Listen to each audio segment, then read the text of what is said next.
الحمد لله وكفى والصلاة والسلام على عباده الذين اصطفى خصوصا على أفضلهم وخاتم النبيين محمد الأمين وعلى آله وصحبه أجمعين. اما بعد فقد قال الله تبارك وتعالى كما ورد في سورة الحجرات: اعوذ باللہ من الشیطان الرجیم بسم اللہ الرحمن الرحیم. قالت الاعراب آمنا قل لم تؤمنوا ولكن قولوا اسلمنا ولما يدخل الإيمان في قلوبكم وَإِن تُطِيعُوا اللَّهَ وَرَسُولَهُ لَا يَلِتْكُم مِّنْ أَعْمَالِكُمْ شَيْئًا إِنَّ اللَّهَ غَفُورٌ رَّحِيمٌ. إِنَّمَا الْمُؤْمِنُونَ الَّذِينَ آمَنُوا بِاللَّهِ وَرَسُولِهِ ثُمَّ لَمْ يَرْتَابُوا وَجَاهَدُوا بِأَمْوَالِهِمْ وَأَنفُسِهِمْ فِي سَبِيلِ اللَّهِ اولئک هم الصادقون. قل اتعلمون اللہ بدینکم واللہ یعلم ما فی السماوات وما فی الارض واللہ بکل شیء علیم. یمنون علیک ان اسلموا قل لا تمنوا علی اسلامکم بل اللہ یمن علیکم ان ہداکم للایمان ان کنتم صادقین. ان اللہ یعلم غیب السماوات والارض واللہ بصیر بما تعملون. وقال عز وجل كما ورد في سورة الصف: یا ایھا الذین آمنوا هل ادلکم علی تجارۃ تنجیکم من عذاب علیم تؤمنون باللہ ورسولہ وتجاہدون فی سبیل اللہ باموالکم وانفسکم ذالکم خیر لکم ان کنتم تعلمون. وقال عز وجل كما ورد في نفس السورة: ان اللہ یحب الذین یقاتلون فی سبیلہ صفا کأنہم بنیان مرصوص. صدق اللہ العظیم. وعن الحارث الاشعری رضی اللہ تعالی عنہ قال قال رسول اللہ صلی اللہ علیہ وسلم: انی آمرکم بخمس وفی روایت اللہ امرنی بہن بالجماعت والسمع والطاعت والہجرت والجہاد فی سبیل اللہ. رواہ امام احمد رحمہ اللہ. رب اشرح لی صدری ویسر لی امری واحلل عقدۃ من لسانی یفقہوا قولی. اللہم ربنا الہمنا رشدنا واعذنا من شرور انفسنا. اللہم ارنا الحق حقا وارزقنا اتباعہ وارنا الباطل باطلا وارزقنا اجتنابہ. اللہم نور قلوبنا بالایمان واشرح صدورنا للاسلام. اللہم وفقنا ان نجاہد فی سبیلک باموالنا وانفسنا. اللہم ارزقنا شہادۃ فی سبیلک. آمین یا رب العالمین. معزز حاضرین اور محترم خواتین، السلام علیکم ورحمۃ اللہ وبرکاتہ. ہمارا جو آج کا موضوع ہے وہ عنوان ہی سے نظر آ رہا ہے کہ طوالت طلب ہے. ایمان، اسلام اور اللہ کی راہ میں جد و جہد. سب سے پہلی بات اس ضمن میں یہ سمجھنی چاہیے کہ قرآن مجید میں ایمان اور اسلام اور مومن اور مسلم تقریباً ہم معنی اور مترادف الفاظ کے طور پر استعمال ہوئے، اگرچہ ایمان کا زیادہ تعلق انسان کے باطن سے ہے، اس کے ذہن سے ہے، قلب سے ہے، اور اسلام کا زیادہ تعلق اس کے عمل سے ہے، تاہم جس شخص کے دل میں ایمان ہے اور عمل میں اسلام ہے، اسے آپ مومن کہیں یا مسلم کہیں کوئی فرق واقع نہیں ہوتا۔ Call the rose by any name, it will smell as sweet۔ لیکن یہ کہ اگر دو اصطلاحیں ہیں قرآن کی اور ہمارے دین کی، تو لازماً ان میں کوئی فرق ہے، اور یہ جو آج ہم جس کا مطالعہ کر رہے ہیں، یہ مقام قرآن حکیم کا اہم ترین مقام ہے اس خاص مضمون کے اعتبار سے۔ یہ وضاحت میں نے اس لیے کر دی کہ خاص مضمون کے اعتبار سے کہ قرآن کا کوئی ایک لفظ بھی غیر اہم نہیں ہے، لیکن مختلف موضوعات کے اعتبار سے مختلف مقامات کو سب سے بڑھ کر اہمیت کا حامل قرار دیا جا سکتا ہے۔ تو خاص اس موضوع پر، ایمان اور اسلام کے فرق پر، یہ مقام قرآن حکیم کا اہم ترین مقام ہے۔ قالت الاعراب آمنا، یہ بدو لوگ کہہ رہے ہیں ہم ایمان لے آئے۔ قل لم تؤمنوا، اے نبی ان سے کہہ دیجئے تم ایمان ہرگز نہیں لائے ہو۔ شاید بعض حضرات سوچے یہ ہرگز کا لفظ تم نے کہاں سے ایڈ کر دیا؟ تو عربی میں فعل ماضی کی نفی کا ایک طریقہ یہ ہے کہ ماضی ہی کے صیغے پر ما کا اضافہ کر دے، ما آمنتم، تم ایمان نہیں لائے ہو۔ لیکن فعل مضارع سے قبل لم لایا جائے تو یہ ماضی کی نفی ہے انتہائی تاکیدی۔ لم تؤمنوا، ما آمنتم نہیں کہا، لم تؤمنوا، تم ہرگز ایمان نہیں لائے ہو۔ ولیکن قولوا اسلمنا، ہاں یوں کہو کہ ہم اسلام لے آئے ہیں، یا ہم نے اطاعت قبول کر لی ہے، ہم نے سرنڈر کر دیا ہے، اسلام کی، اسلامی ریاست کی بالادستی قبول کر لی ہے۔ ولیکن قولوا اسلمنا، اور اب دیکھیے نہایت تاکیدی نفی پہلے ہو چکی ہے، لم تؤمنوا، پھر مزید تاکید ولما يدخل الایمان فی قلوبکم، ابھی تک ایمان تمہارے دلوں میں ہرگز داخل نہیں ہوا۔ یہ پھر لما، لم کا اضافہ ہے۔ یہ مقام ہے جہاں ان دونوں چیزوں کو بالکل علیحدہ کر کے ایک دوسرے کے مقابل میں لے آئے ہیں۔ ثابت ہوا ایمان کچھ اور ہے، اسلام کچھ اور ہے۔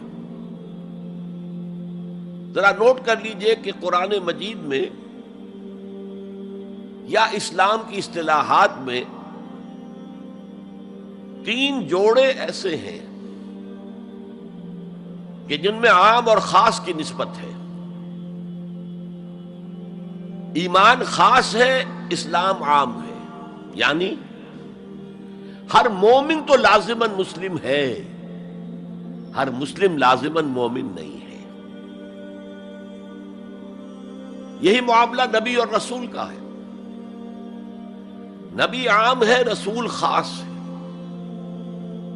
ہر رسول تو لازماً نبی ہے، لیکن ہر نبی لازماً رسول نہیں ہے۔ یہی معاملہ جہاد اور قتال کا ہے۔ قتال تو لازماً جہاد ہے، لیکن جہاد لازماً قتال نہیں ہے۔ ان اصطلاحات کے بارے میں بہت خوبصورت بات کہی ہے مفسرین نے، اذا التقیا خالفا واذا خالفا اجتمعا۔ جب یہ اصطلاحات سامنے سامنے آتی ہے، ایک دوسرے کے آمنے سامنے، تو ان کے مفہوم میں اختلاف ہو جاتا ہے۔ لیکن علیحدہ علیحدہ آ رہی ہوں، یہاں پر اکیلی اصطلاح ایمان ہے، یہاں پر اکیلی اصطلاح اسلام ہے، تو ان کے معنی تقریباً ایک ہو جاتے ہیں۔ اور دوسرے یہ کہ یہ اصطلاحات جو ہے جوڑے، یہ ایک دوسرے کی جگہ پر استعمال ہو جاتے ہیں۔ تو ایمان کی جگہ اسلام، اسلام کی جگہ ایمان، یہ استعمال کیے جا سکتے ہیں۔ اور جیسا کہ میں نے شروع میں کہا، یہ دونوں تقریباً قرآن کے عام اسلوب کے اعتبار سے مترادف رحمانی الفاظ ہیں، لیکن یہاں انہیں بالکل علیحدہ کر دیا گیا ہے۔ قالت الاعراب آمنا قل لم تؤمنوا ولكن قولوا اسلمنا ولما يدخل الايمان في قلوبكم۔ اب ذرا پس منظر سمجھیے کہ یہ کون لوگ تھے جن سے یہ کہا جا رہا ہے۔ دیکھیے، آپ کو معلوم ہے کہ ابتدا میں جب کہ حضور ابھی مکہ میں تشریف فرما تھے، تو جس شخص کے دل میں ایمان یقین کے درجے میں آ جاتا تھا، صرف وہی کہتا تھا اشہد ان لا الہ الا اللہ واشہد ان محمد رسول اللہ۔ گویا کہ ایمان پہلے آتا تھا، اسلام بعد میں آتا تھا، اس لیے کہ انہیں معلوم تھا کہ اسلام کے اعلان کا مطلب کیا ہوگا۔ گویا کہ اپنے معاشرے کو میں چیلنج کر رہا ہوں، اپنے خاندان سے ہی نہیں، اہل و عیال سے بھی کٹ جانے کے لیے تیار ہوں۔ جو شخص اس حد تک یقین کا حامل ہو جاتا تھا، وہ پھر اسلام کا اعلان کرتا تھا۔ لیکن رفتہ رفتہ صورت بدلی، خاص طور پر ہجرت کے فوراً بعد۔ آپ کو معلوم ہے کہ وہاں اللہ تعالیٰ نے ایسے حالات اور اسباب پیدا کر دیے کہ جو دو قبیلے وہاں پر اصل عرب قبیلے آباد تھے، اوس اور خزرج، ان دونوں کے تمام اکابر ایمان لے آئے۔ اور قبائلی زندگی کا معاملہ آپ کو معلوم ہے کہ اگر سرداروں نے ایمان قبول کر لیا تو پھر دونوں قبیلوں نے ایمان قبول کر لیا۔ لیکن یہاں کیفیت اب وہ نہیں تھی۔ یقیناً بہت سے لوگ ان میں وہ تھے جنہوں نے دل کے ساتھ ایمان قبول کیا تھا، اس کے فیس ویلیو پر تسلیم کیا تھا، لیکن بہت سے لوگ وہ بھی تھے کہ جو یہ دیکھ کر کہ پورا قبیلہ اسلام لا رہا، چلو ہم بھی شامل ہو جائیں۔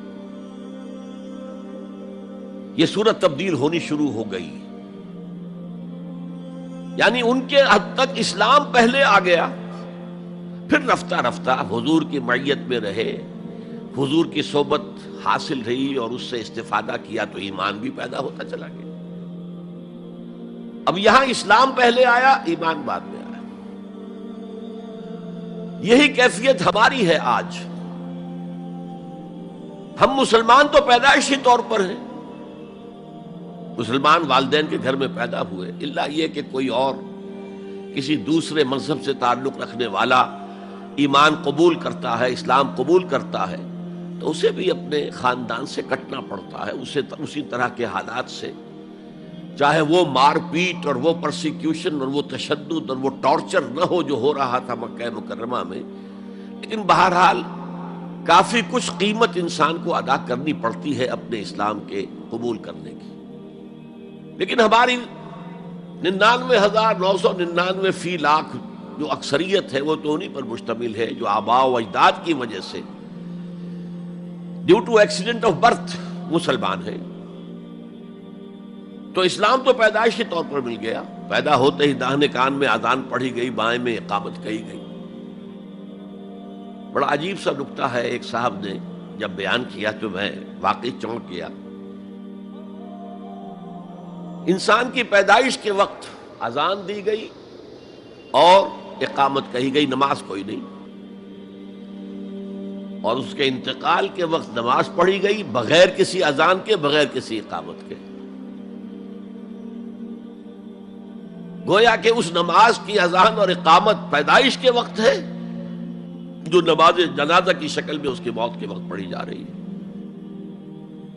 اور یوں کہا جا سکتا ہے کہ ہماری یہ دنیاوی زندگی بس اتنے ہی وقفے کا نام ہے جتنی کہ اذان اور اقامت اور نماز کے درمیان ہوتی ہے۔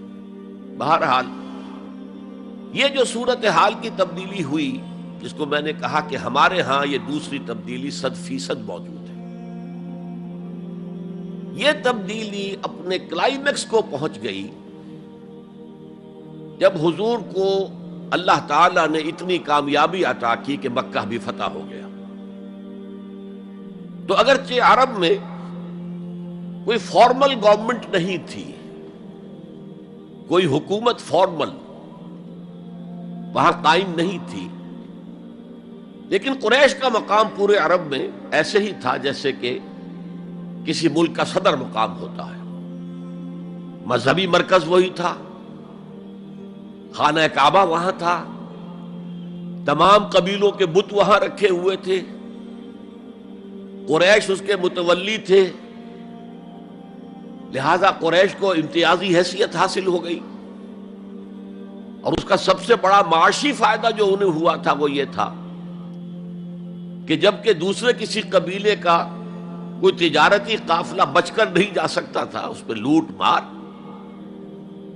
وہاں قریش کے قافلے کو کوئی ہاتھ نہیں لگاتا تھا، اس لیے کہ ہمارے تو خدا ان کے ہاسٹیجز ہیں، ہمارے بت جو ہیں رکھے ہوئے ہیں ان کے پاس خانہ کعبہ کے اندر، اگر ہم ان کے قافلے پر کوئی حملہ کریں گے تو وہ ہمارے بتوں کی گردن توڑ کر یا ایسے اٹھا کر باہر پھینک دیں گے۔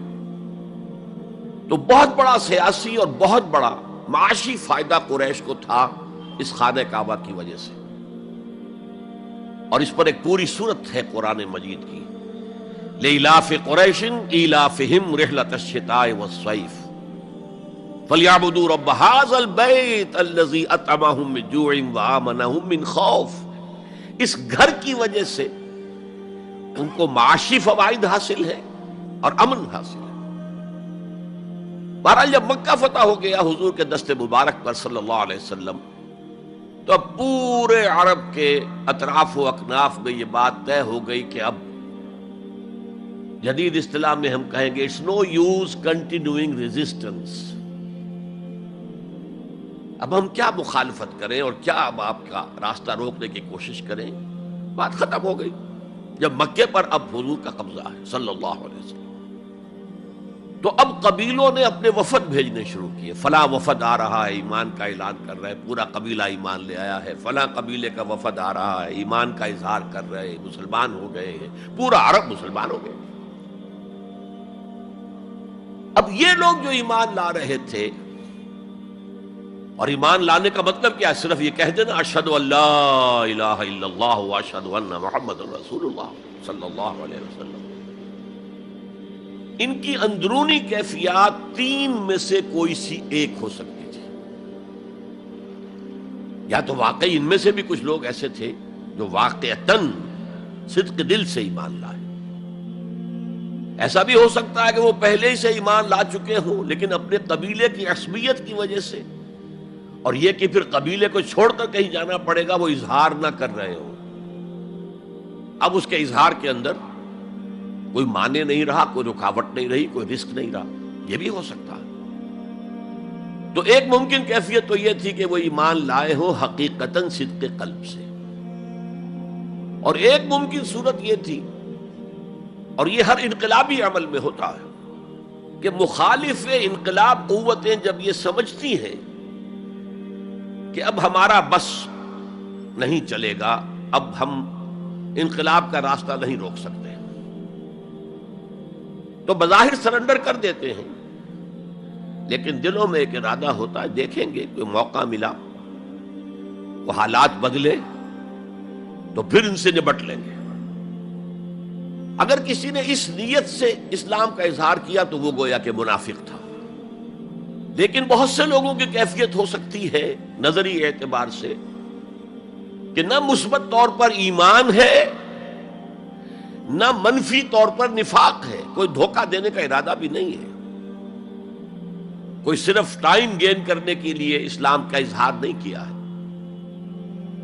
تو گویا کہ یہ پازیٹو ویلیو ایمان کی +1 +2 +3 +4 ایمان کے درجے ہیں، ایک عام آدمی کا ایمان ہے، ایک ابو بکر صدیق کا ایمان ہے، زمین و آسمان کا فرق ہے۔ خود صحابہ میں یہ درجہ بندی تھی، اور ہم تو اپنے ایمان سے کیا نسبت اور کیا تناسب قائم کریں گے صحابہ کے ایمان کے ساتھ، بالخصوص ابو بکر صدیق جیسے صدیق اکبر کے ایمان کے ساتھ رضی اللہ تعالی عنہ۔ اسی طرح -1 -2 -3 -4 یہ منافقت کے درجے ہیں.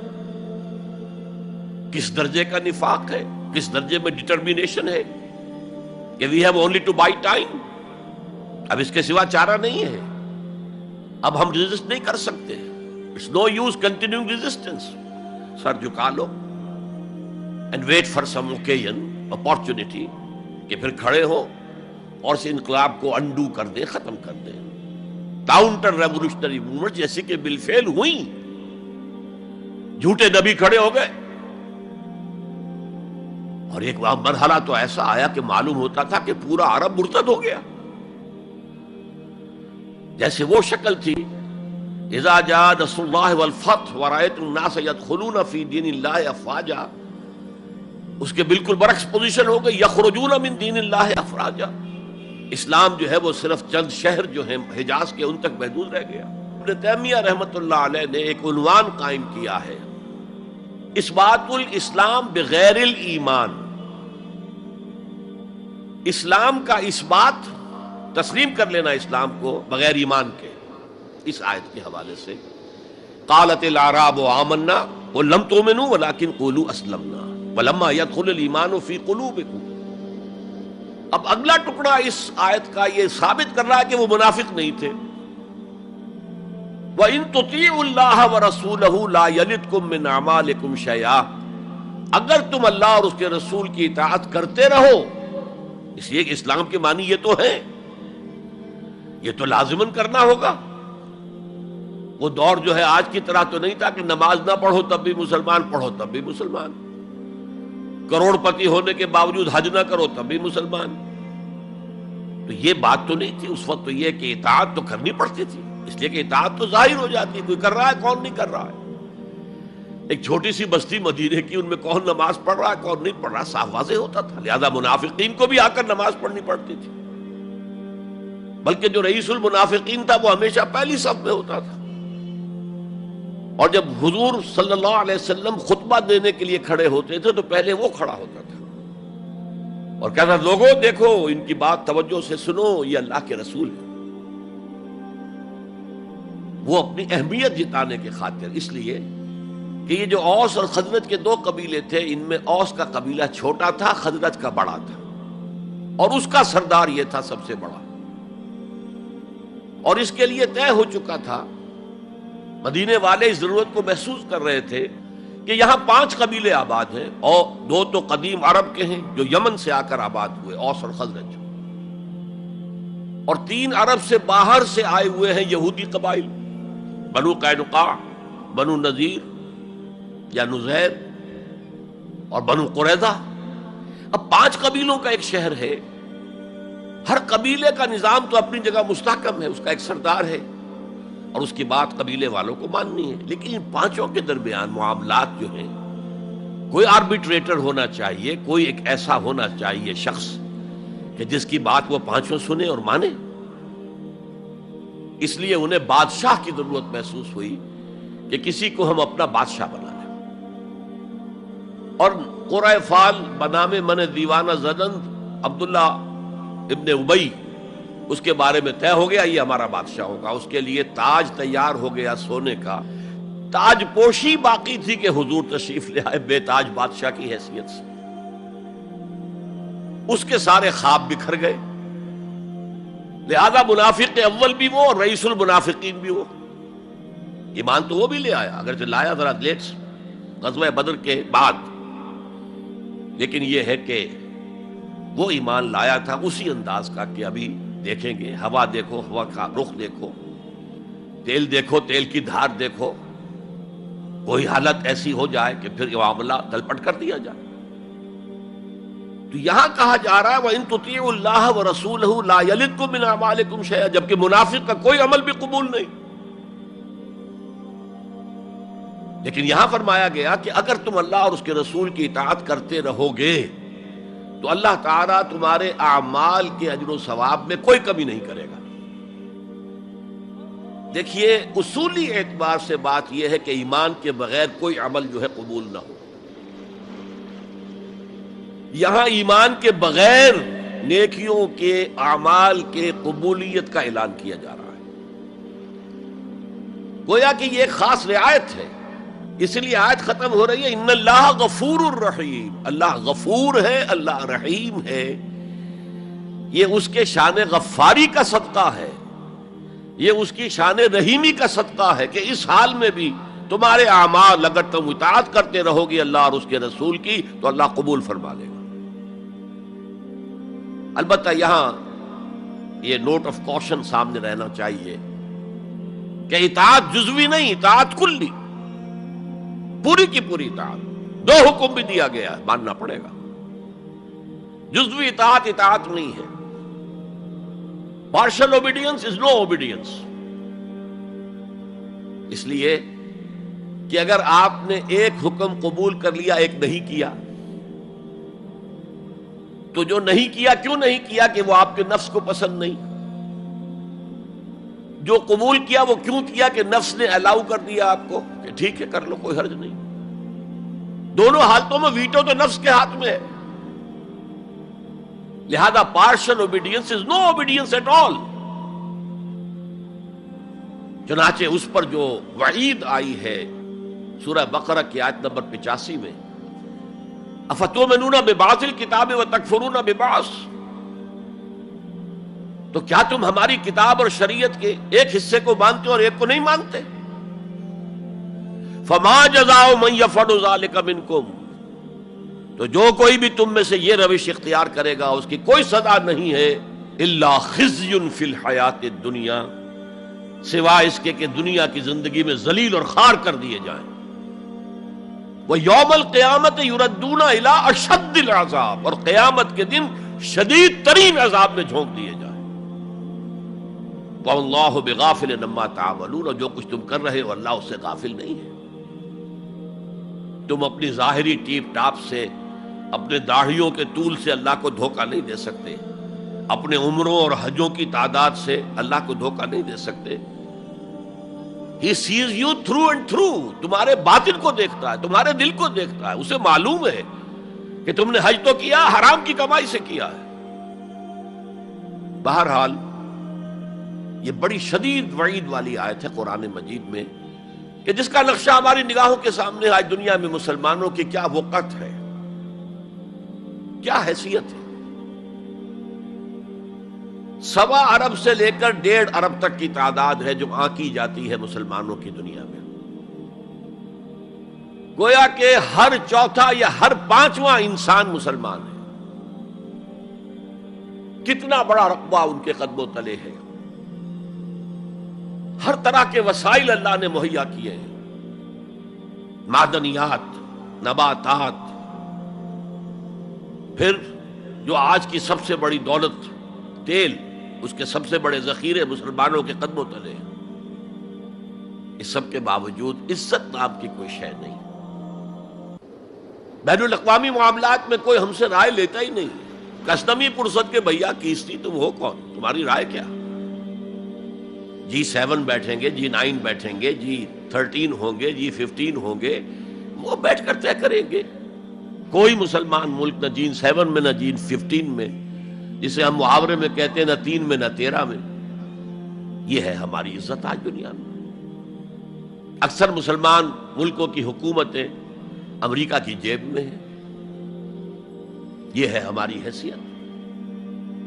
تو ذلت جو ہے وہ تو آج ہم پر ہے مسلط.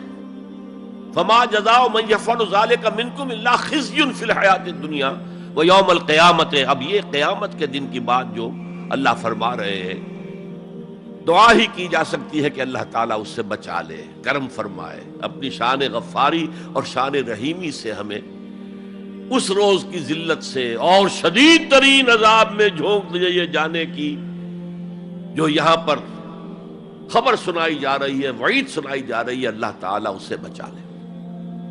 تو اس آیت کو اب آپ سامنے رکھیے. البتہ ایک بات میں اور آپ سے عرض کر دوں کہ جو کیفیت اس آیت میں سامنے آئی ہے یہ مستقل نہیں رہ سکتی. اگر کوئی شخص واقعتاً چاہے آغاز میں اس کا دل پازیٹیولی ایمان سے خالی تھا، لیکن ساتھ ہی نیگیٹو نفاق سے بھی خالی تھا. کہہ سکتے ہیں زیرو لیول ہے، پلس ویلیوز اور مائنس ویلیوز کے درمیان زیرو آئے گا. تو باطن کے اعتبار سے چاہے وہ زیرو لیول پر تھا، لیکن اگر وہ اطاعت کرتا رہا، نماز پڑھتا رہا، روزہ رکھتا رہا، زکوٰۃ دیتا رہا، حرام چیزوں سے بچتا رہا، فرائض ادا کرتا رہا، تو اس سے لازماً ایمان پیدا ہو جائے گا اس کے دلوں میں.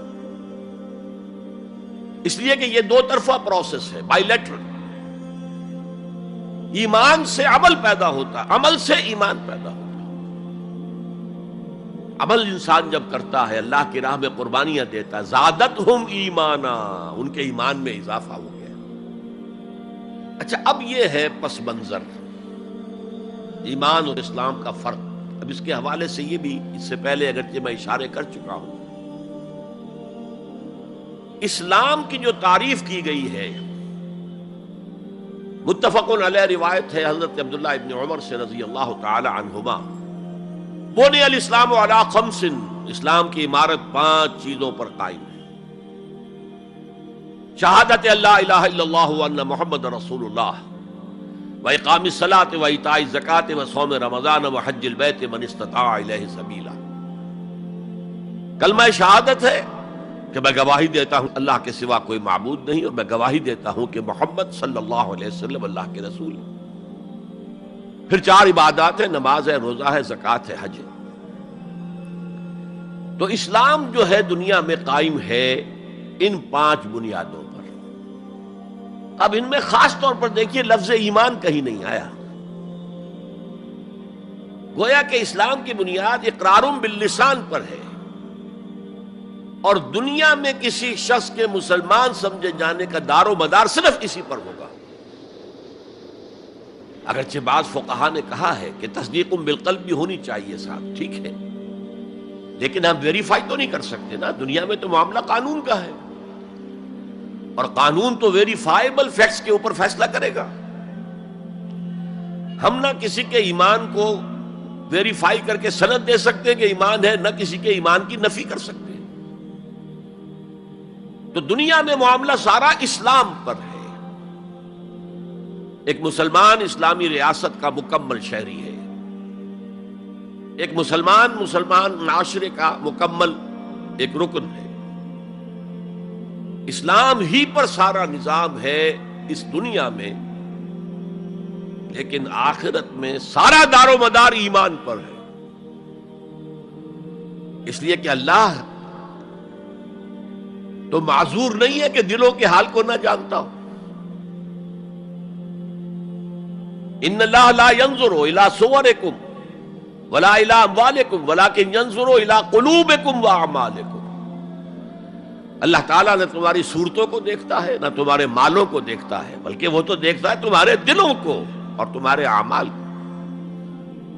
امام بخاری رحمت اللہ علیہ کا موقف کہ ایمان میں عمل بھی شامل ہے انٹیگرل پارٹ کی حیثیت سے، یہ حقیقی ایمان کے اعتبار سے 100% درست ہے.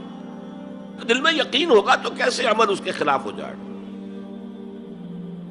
لیکن لیگل اور کانسٹیٹیوشنل لیول پر، جسے ہم اسلام کہیں گے، عمل علیحدہ ہے، ایمان علیحدہ ہے. اور ایمان حقیقی گھٹتا بھی ہے، بڑھتا بھی ہے. زادتہم ایمانا وما زادہم الا ایمانا وتسلیما، سورہ احزاب میں فرمایا کہ وہ جو 12,000 کا لشکر آ گیا تھا اور ایک شدید صورت پیدا ہو گئی تھی، اور محسوس ہوتا تھا perhaps this is the end، جیسے کہ ایک چراغ جل رہا ہے میدان میں رکھا ہوا اور جھکڑ چل رہا ہے بجھانے کے لیے. تو منافقین کا نفاق ان کی زبانوں پر آ گیا. ما وعدنا اللہ ورسولہ الا غرورا، ہم سے اللہ اور اس کے رسول نے جو وعدے کیے تھے وہ سب جھوٹے ثابت ہوئے. ہم سے کہا گیا تھا قیصر و کسریٰ کے خزانے تمہارے قدموں میں ہوں گے، اور آج کیا ہے، ہم رفع حاجت کے لیے باہر نہیں جا سکتے. تو منافقین کے اندر کا روگ جو تھا وہ ان کی زبانوں پر آ گیا. اور اہل ایمان کا معاملہ کیا ہوا؟ انہوں نے جب دیکھا لما راؤ الاحزاب قالوا ھذا ما وعدنا اللہ ورسولہ، انہوں نے کہا یہی تو ہے جس کا ہم سے اللہ اور اس کے رسول نے وعدہ کیا تھا. یہ آیت تو سورہ بقرہ میں نازل ہو چکی تھی. وَلَنَبْلُوَنَّكُمْ بِشَيْءٍ مِّنَ الْخَوْفِ وَالْجُوعِ وَنَقْصٍ مِّنَ الْأَمْوَالِ وَالْأَنفُسِ وَالثَّمَرَاتِ وَبَشِّرِ الصَّابِرِينَ، ہم لازماً آزمائیں گے تمہیں، لازماً آزمائیں گے، خوف سے، بھوک سے، فقر و فاقے سے، جان اور مال اور ثمرات کے ضیاع سے اور زیاں سے۔ فصل تیار کھڑی ہے اور عین وقت آ گیا ہے جنگ کا، اور وقت پر فصل کھجور کی اتاری نہ گئی تو تباہ ہو جائے گی، لیکن نہیں، نکلنا ہے۔ یہی معاملہ تھا جو کہ تبوک کے موقع پر ہوا ہے۔ قحط کی کیفیت تھی اور اب فصل تیار تھی، اب ساری امیدیں اس فصل پر تھی، کھجور کی، لیکن ظاہر ہے کہ کھجور کی فصل اتارنا کوئی عام خواتین کا کام تو نہیں ہے، لیکن مردوں سے کہا جا رہا نکلو اللہ کی راہ میں، سب کے سب۔ پہلی مرتبہ نفیر عام تھی، ہر صاحب ایمان نکلے، تو ایک بہت بڑی آزمائش۔ تو جو راسخ الایمان تھے، صادق الایمان تھے، ان کا رد عمل سچویشن ایک ہی ہے۔ منافقین کہہ رہے ہیں ما وعدنا اللہ ورسولہ الا غرورا، ہمیں تو اللہ اور اس کے رسول نے سبز باغ دکھا کر مروا دیا، اور اہل ایمان کہہ رہے ھذا ما وعدنا اللہ ورسولہ وصدق اللہ ورسولہ وما زادہم الا ایمانا وتسلیما، اور ان میں نہیں کوئی شے بڑی مگر ایمان اور تسلیم کے۔ جبکہ وہ جو ایک کانسٹیٹیوشنل ایمان ہے وہ ایک جامد شے ہے، it's a legal status that you get as a Muslim, تو یہ اسٹیٹس نہ گھٹتا ہے نہ بڑھتا ہے۔ یہ نہیں ہو سکتا کہ ایک باپ کے اگر دو بیٹے ہیں اور ایک متقی ہے، زاہد ہے، عابد ہے، تہجد گزار ہے، دوسرا فاسق و فاجر ہے، تو وراثت میں اس تہجد گزار کو زیادہ حصہ ملے اور دوسرے کو جو ہے وہ کم ملے، نہیں، ایکول۔ المسلم کفو لکل مسلم، تمام مسلمان آپس میں جہاں تک ان کے لیگل اور پولیٹیکل حقوق کا تعلق ہے برابر۔ تو یہ فرق ہے ایمان اور اسلام میں۔ البتہ یہ میں آپ کو بتا چکا ہوں کہ یہ بھی ہو سکتا ہے کہ اسلام پہلے آئے، ایمان بعد میں آئے۔ ہم میں سے جب بھی اللہ تعالیٰ کسی کو نصیب فرما دے حقیقی ایمان، یقین والا ایمان، جیسے میں نے دعا کی اللہم نور قلوبنا بالایمان، اے اللہ ہمارے دلوں کو منور کر دے، روشن کر دے ایمان کے ساتھ، نور ایمان سے جگمگا اٹھے ہمارا دل، واشرح صدورنا للاسلام، اور ہمارے سینوں کو کھول دے اسلام کے لیے، اسلام کی ہر شے ہمیں حسین نظر آئے۔ حضور صلی اللہ علیہ وسلم کی حیات طیبہ کے آخری ایام میں یہ واقعہ پیش آیا کہ حضور مسجد نبوی میں تشریف فرما ہے، مجمع موجود ہے، اچانک ایک شخص ظاہر ہوتا، شدید و بیاض الثیاب،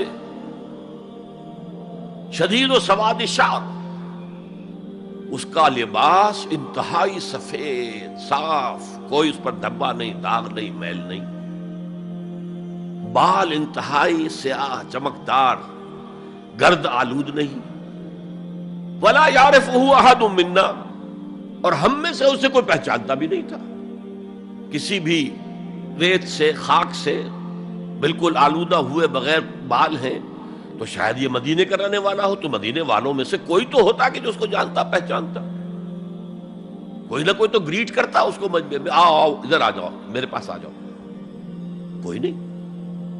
اور اگر براہ راست باہر سفر سے آ رہا ہے تو کچھ گرد آلود بال ہوتے، کچھ کپڑے میلے کچیلے ہوتے، تو لوگ حیران تھے، اور مزید یہ کہ اس نے سیدھا تیر کی طرح مجمع کو چیرتا ہوا حضور کے عین سامنے جا کر بیٹھ گیا۔ اب لوگ حیران ہیں، یہ ہے کون؟ اس کی یہ جرت، یہ جسارت، اور اس طرح دو زانو بیٹھا کہ حضور کے گھٹنوں کے ساتھ اپنے گھٹنے جوڑ دیے اور حضور کی رانوں پر اپنے دونوں ہاتھ رکھ دیے۔ اب سوال کیا، یا محمد اخبرنی عن الاسلام، اے محمد مجھے بتاؤ اسلام کیا ہے؟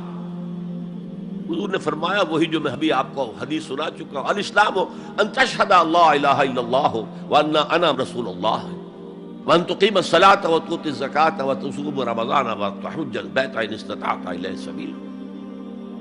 پھر کہا اخبرنی عن الایمان، لیکن یہ کہ ان روایتوں میں بھی اس کو روایت کرنے والے بہت سے صحابہ ہیں، عبداللہ ابن عمر بھی ہیں، حضرت عمر خود بھی ہیں رضی اللہ تعالی عنہما، ابو ہریرہ بھی ہے، عبداللہ ابن مسعود بھی ہیں.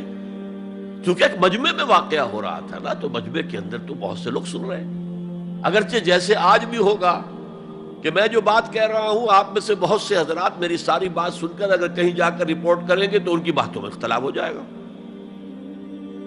لہذا اس حدیث کی روایت میں اختلاف ہے. بعض روایتوں میں یہ ہے کہ پہلے پوچھا اخبرنی علی الایمان، پھر پوچھا اخبرنی علی الاسلام یا علی الاسلام. اور یہ جو حضرت عمر کی روایت ہے اس میں ہے سب سے پہلے آپ نے پوچھا اخبرنی عن الاسلام، پھر دوسرا سوال آیا اخبرنی عن الایمان. اچھا، اس کے بعد ایک دو سوال اور بھی کیے، اب میں تفصیل میں نہیں جا سکتا. پھر وہ شخص چلا گیا. حضور نے کہا ذرا اس کو بلانا واپس. تو دیکھا تو کہیں بھی نہیں، زمین کھا گئی، آسمان چکر لے گیا، اللہ جانے.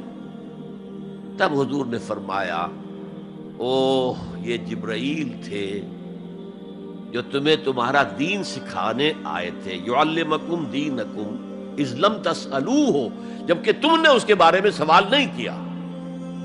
اور یہ پہلی بار ہے کہ میں جبرائیل کو پہچان نہیں سکا. انسانی شکل میں وہ آئے اور میں پہچان نہیں پایا. ورنہ اکثر حضرت دہیہ کلبی کی شکل میں آتے تھے، انسانی صورت میں جب بھی حضرت جبرائیل آتے تھے.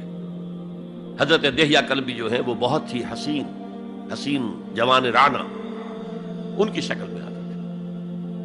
بہرحال یہ اتنا اہم مسئلہ ہے کہ اس کو کلیئر کرنے کے لیے کہ دودھ کا دودھ پانی کا پانی علیحدہ ہو جائے. ایمان کیا ہے، اسلام کیا ہے. دنیا کا نظام اسلام پر ہے، ایمان پر نہیں ہے. آخرت کا معاملہ ایمان پر ہے، اسلام پر نہیں ہے. کوئی شخص مسلمانوں کا بہت بڑا قائد ہو، بہت بڑا لیڈر ہو، لیکن ہو سکتا ہے آخرت میں زیرو ہو. میں حدیث سنا چکا ہوں آپ کو.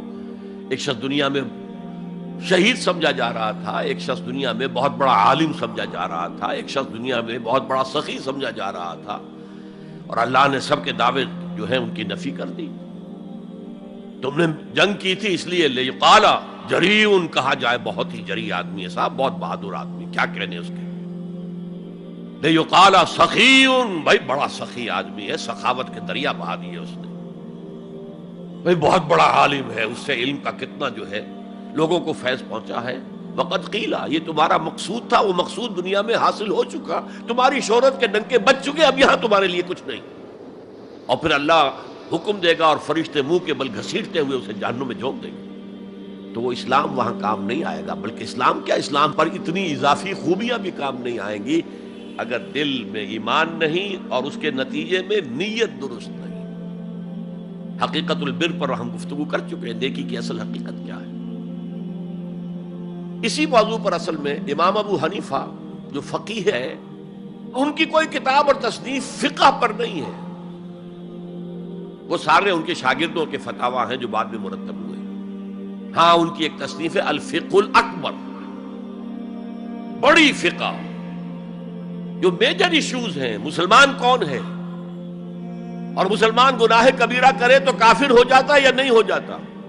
بعض احادیث سے ثابت ہوتا ہے کہ وہ تو کافر ہو گیا، ایمان سے محروم ہو گیا. میں وہ حدیث سنا چکا ہوں آپ کو، واللہ لا یؤمن واللہ لا یؤمن واللہ لا یؤمن. خدا کی قسم وہ شخص مومن نہیں، خدا کی قسم وہ شخص مومن نہیں، خدا کی قسم وہ شخص مومن نہیں. صحابہ لرز گئے، کانپ گئے. قیل من یا رسول اللہ، حضور کس کے بارے میں ارشاد فرما رہے ہیں؟ فرمایا الذی لا یامن جارہ بوائقہ، وہ شخص کہ جس کی ایذا رسانی کی وجہ سے اس کا پڑوسی چین میں نہیں ہے، امن میں نہیں، سکون میں نہیں. تو بظاہر تو نتیجہ نکلا کہ ایمان کی اتنی نفی ہو رہی تو کافر ہے. اور یہی سب سے بڑی غلطی جو سب سے پہلا فرقہ پیدا ہوا اسلام میں، وہ تو اسی بنیاد پر ہوا تھا. خوارج کا موقف یہی تھا، گناہ کبیرہ کا مرتکب کافر ہے، اور کافر ہے تو گویا کہ مرتد ہے، اور مرتد ہے تو واجب القتل ہے. اس کا مال بھی تم پر مباح ہے کہ لے لو اور قبضہ کر لو، اس کی بیویاں بیٹیاں بھی تم پر مباح ہے کہ انہیں اپنی کنیزیں بنا لو. حالانکہ بڑے متقی لوگ تھے خوارج. حضرت علی کو بہرحال ان سے جنگ کرنی پڑی. 4000 خوارج جو ہیں جنگ نہروان کے اندر قتل ہوئے، اور پھر خوارج کی تکفیر پر امت کا اجماع ہوا کہ وہ دائرہ اسلام سے خود خارج ہو گئے. ان موضوعات پر امام ابو حنیفہ کی تسلیم اپنی ہے، گناہ کبیرہ سے بھی وہ شخص کافر نہیں ہوتا. بہرحال ہمارا جو اصل موضوع ہے اس کی طرف میں آ رہا ہوں. اسلام اور ایمان کو جب علیحدہ علیحدہ اس طرح کر دیا، نیچرلی اب ایک سوال پیدا ہوتا ہے کہ پھر مومن کو ڈیفائن کیجئے. ہو از اے مومن؟ We want to be acknowledged as مومنز. کیا پری ریکویزٹس ہیں، کیا شرائط ہیں؟ یہ دیکھیے ربط آیت بالآیت. چونکہ آیت نمبر 14 میں اسلام اور ایمان جدا، اور کچھ لوگوں کا اسلام قبول، اطاعت قبول، ایمان کی نفی مطلق. لم تؤمنوا ولما يدخل الایمان فی قلوبکم. تو اس پس منظر میں نیچرل کوسچن ہے جو اٹھتا ہے، مومن کون ہے؟ ڈیفائن کیجیے. اور یہ آیت اگلی اس اعتبار سے قرآن مجید کی اہم ترین آیت ہے. A comprehensive definition of who is a مومن، جس کو اصطلاح میں کہا جاتا ہے جامع و مانع تعریف. جامع اور مانع تعریف، کسی چیز کو ڈیفائن کریں اس طریقے سے کہ کوئی شے جو اس کے باہر ہے وہ اس میں داخل نہ ہو جائے، اور کوئی شے جو اس کا جز ہے باہر نہ رہ جائے. جامع بھی ہو، اس کے تمام اجزاء اس میں آ جائیں، اور مانع ہو کہ کوئی شے جو اس سے مناسبت نہ رکھتی ہو اس میں شامل نہ ہو سکے. جامع و مانع تعریف مومن کی وہ اس آیت میں، آیت نمبر 15. انما المؤمنون الذین آمنوا باللہ ورسولہ ثم لم یرتابوا. اب یہاں بھی وہ اسلوب حصر ہے، انما. اور حصر کا مفہوم میں کئی دفعہ سمجھا چکا ہوں کہ آپ کہیں کہ زید عالم ہے، اس سے دوسروں کے علم کی نفی نہیں ہوئی، اور بھی ہو سکتے ہیں. زید ہی عالم ہے تو دوسروں کی نفی ہو گئی کہ اس مجمع میں صرف ایک عالم ہے اور وہ زید ہے، باقی کوئی عالم نہیں. اسے حصر کہتے ہیں. تو میں نے چونکہ کہا ہے کہ most comprehensive definition of who is a مومن، اس کا آغاز بھی حصر سے ہے، اس کا اختتام بھی حصر پر ہے. انما کلمہ حصر ہے، اور آخر میں اولئک ھم الصادقون، وہ بھی اسلوب حصر ہے. انما المؤمنون الذین آمنوا باللہ ورسولہ ثم لم یرتابوا. مومن تو صرف وہ ہے جو ایمان لائے اللہ پر اور اس کے رسول پر، پھر شک میں ہرگز نہیں پڑے. یہ پھر لم آ گیا، یہاں مرتابو نہیں آیا، لم یرتابو، ہرگز شک میں نہیں پڑے. یہ واحد مقام قرآن کا جہاں پر کہ یہ لفظ اضافی طور پر آیا ہے ایمان کے بعد. ثم لم یرتابو، یرتابو بنا ریب سے، شک. الف لام میم ذالک الکتاب لا ریب فیہ. ارتابا یرتابو، شک میں پڑ جانا. ثم لم یرتابو، پھر شک میں ہرگز نہیں پڑے. ان کا دل ایمان پر یقین کے ساتھ معمور ہو گیا. چنانچہ پازیٹو انداز میں یہی شان بیان ہوئی ہے صحابہ کی اکثریت کی اسی سورہ حجرات میں. فرمایا گیا صحابہ کرام سے، وَلَٰكِنَّ اللَّهَ حَبَّبَ إِلَيْكُمُ الْإِيمَانَ وَزَيَّنَهُ فِي قُلُوبِكُمْ. اللہ نے تو تمہارے نزدیک ایمان کو محبوب بنا دیا ہے اور تمہارے دلوں میں کھبا دیا ہے، مزین کر دیا تمہارے دلوں کو ایمان سے، منور کر دیا تمہارے دلوں کو ایمان سے. تو یہاں فرمایا انما المؤمنون الذین آمنوا باللہ ورسولہ ثم لم یرتابوا، اضافی شرط. وجاہدوا باموالہم وانفسہم فی سبیل اللہ، اور جہاد کیا انہوں نے اپنے مالوں کے ساتھ اور جانوں کے ساتھ اللہ کی راہ میں. یہ دوسری شرط لازم. گویا جہاد کے بغیر کوئی ایمان نہیں. یہ جامع و مانع تعریف ہے. اولئک ھم الصادقون، صرف یہ لوگ سچے ہیں. یہ اگر دعویٰ کریں آمنا تو ٹھیک ہے، ان کا دعویٰ صحیح ہے، درست ہے، لیکن یہ دو پری ریکوزٹس پورے کرنے ہوں گے. اب اس کو میں سمجھانے کے لیے کہا کرتا ہوں کہ دیکھیے یہ 5 ارکان تو اسلام کے ہو گئے، کلمہ شہادت، نماز، روزہ، حج، زکوٰۃ. اس میں جب حقیقی ایمان دلوں میں اتر جائے گا تو ایک تو رکن یہاں اضافی ہو جائے گا، یقین قلب. صرف گواہی نہیں، صرف وربل اٹیسٹیشن نہیں، یقین قلب بھی. اور دوسرا عمل میں آ جائے گا جہاد فی سبیل اللہ. وہ پانچوں ارکان قائم رہیں گے. اسلام عام ہے، ایمان خاص ہے، تو اسلام کے 5 ارکان تو ہیں موجود، وہ تو شامل رہیں گے. اگرچہ ظاہر بات ہے جب دل میں یقین پیدا ہو جائے گا تو اب نماز کی شان کچھ اور ہوگی. ایک ہے چھدا اتارا جا رہا ہے، بس نماز ایک فقہی جو ہے وہ ہم نے ادا کر دی ہے، جس کو کہا گیا ہے کہ جیسے مرغا ٹھونگے مارتا ہے ایسے سجدے کیے ہیں اور گئے.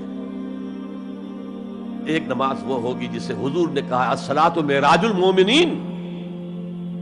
تو ایمان حقیقی کے ساتھ نماز کی شان کچھ اور ہوگی، اور ایک اس رسمی سے اسلام کے ساتھ نماز کی شان کچھ اور ہوگی. لیکن وہ 5 ارکان قائم رہیں گے، 2 کا اضافہ ہو جائے گا. شہادت کے بعد اس کے ساتھ یقین قلبی، اور ان 4 عبادات کے ساتھ جہاد فی سبیل اللہ. یہ جو رے آف لائٹ کا جو اسپیکٹرم بنتا ہے اسے پرزم میں سے جب گزارے تو 7 روشنیاں نظر آتی ہیں. وہ تو نظر آتی ہیں، 2 اور بھی ہیں جو نظر نہیں آتی. Ultraviolet, infrared. یہ الٹرا وائلٹ ہے اور یہ انفرا ریڈ ہے جہاد والی، جس میں جانیں دینی پڑتی ہے، خون کا معاملہ بھی آتا ہے. یہ گویا کہ حقیقی ایمان کے 7 ارکان ہو جائیں گے، 5 جمع 2. تب وہ شخص مومن کہلانے کا مستحق ہوگا. قُلْ أَتُعَلِّمُونَ اللَّهَ بِدِينِكُمْ. اے نبی ان سے کہیے تم اللہ کو بتانا چاہتے ہو، جتلانا چاہتے ہو اپنا دین. میں چونکہ ہریانہ میں پیدا ہوا تھا، حصار میں، تو وہاں کی جو مقامی بولی تھی اس کی کچھ چیزیں یاد ہیں. تھوتھا چنا باجے گھنا. جو چنا اندر سے خالی ہو گیا، کیڑا کھا چکا ہے، اس کے اندر آواز زیادہ ہو جاتی ہے. خالی برتن زیادہ آواز دیتا ہے، برتن بھرا ہوا ہے تو ظاہر بات ہے ڈل ہو جائے گی. تو وہاں تھوتھا چنا، کھوکھلا چنا، باجے گھنا، اس کی آواز جو ہے زیادہ آتی ہے. تو جن کے دلوں میں وہ ایمان نہیں تھا وہ بڑھ چڑھ کر کے ہم دیکھیے جی ہم تو اسلام لے آئے، ہم تو بغیر لڑے بھڑے اسلام لے آئے. حضور ہمارے ساتھ تو خصوصی معاملہ ہونا چاہیے، ہمیں زکوٰۃ میں سے خصوصی حصہ ملنا چاہیے. یہ جو وہ جتلاتے تھے اپنے دین کو، تو فرمایا قُلْ أَتُعَلِّمُونَ اللَّهَ بِدِينِكُمْ. کیا اللہ کو اپنا دین جتلا رہے ہو؟ وَاللَّهُ يَعْلَمُ مَا فِي السَّمَاوَاتِ وَمَا فِي الْأَرْضِ. اللہ کو تو معلوم ہے جو کچھ آسمانوں میں ہے اور جو کچھ زمین میں ہے. وَاللَّهُ بِكُلِّ شَيْءٍ عَلِيمٌ. اللہ تو ہر چیز کا جاننے والا ہے. اگر حقیقی ایمان تمہارے دلوں میں تو اللہ کو معلوم ہے، اور جیسا ایمان تم لائے ہو اللہ جانتا ہے اس کو. آیا واقعی صدق دل کے ساتھ ہے، یا نفاق کے اور دھوکے کے ساتھ ہے، یا یہ کہ خالی اسلام ہے، زیرو لیول ہے. یمنون علیک ان اسلموا. اے نبی یہ آپ پر احسان دھر رہے ہیں کہ ہم اسلام لے آئے. دیکھیے جی ہم نے تو اطاعت قبول کر لی، آپ نے قریش سے تو اتنی جنگیں کی ہیں، فلاں سے تو اتنی جنگیں کی ہیں، آپ کے ساتھی اتنے شہید بھی ہوئے، ہم نے تو جنگ نہیں کی، ہم ایسے ہی مان لے آئے ہیں. تو گویا کہ احسان ہے ہمارا. یمنون علیک، مننا یمنو احسان دھرنا.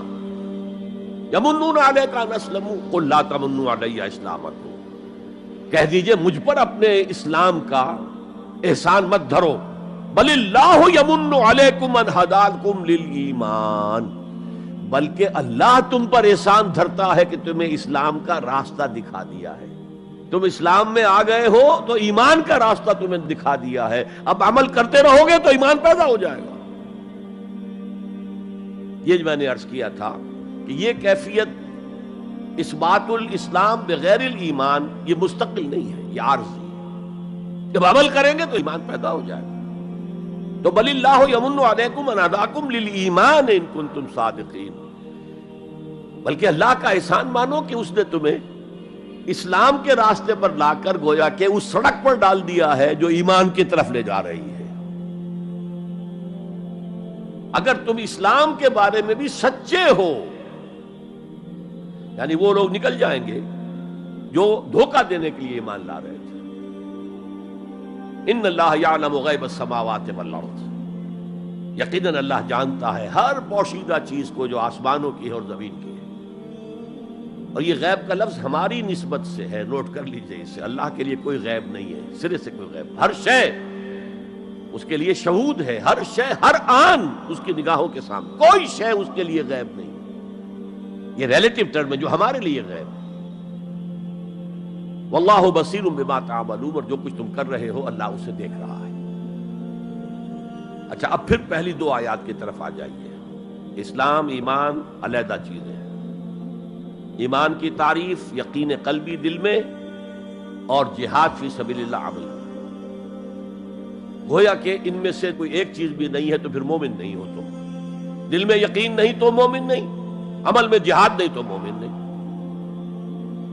اب اسی کو دوسرے مقام سے جو میں نے آیات پڑھی تھی، سورہ صف کی آیت نمبر 10-11، یا ایھا الذین آمنوا هل ادلکم علی تجارۃ تنجیکم من عذاب علیم.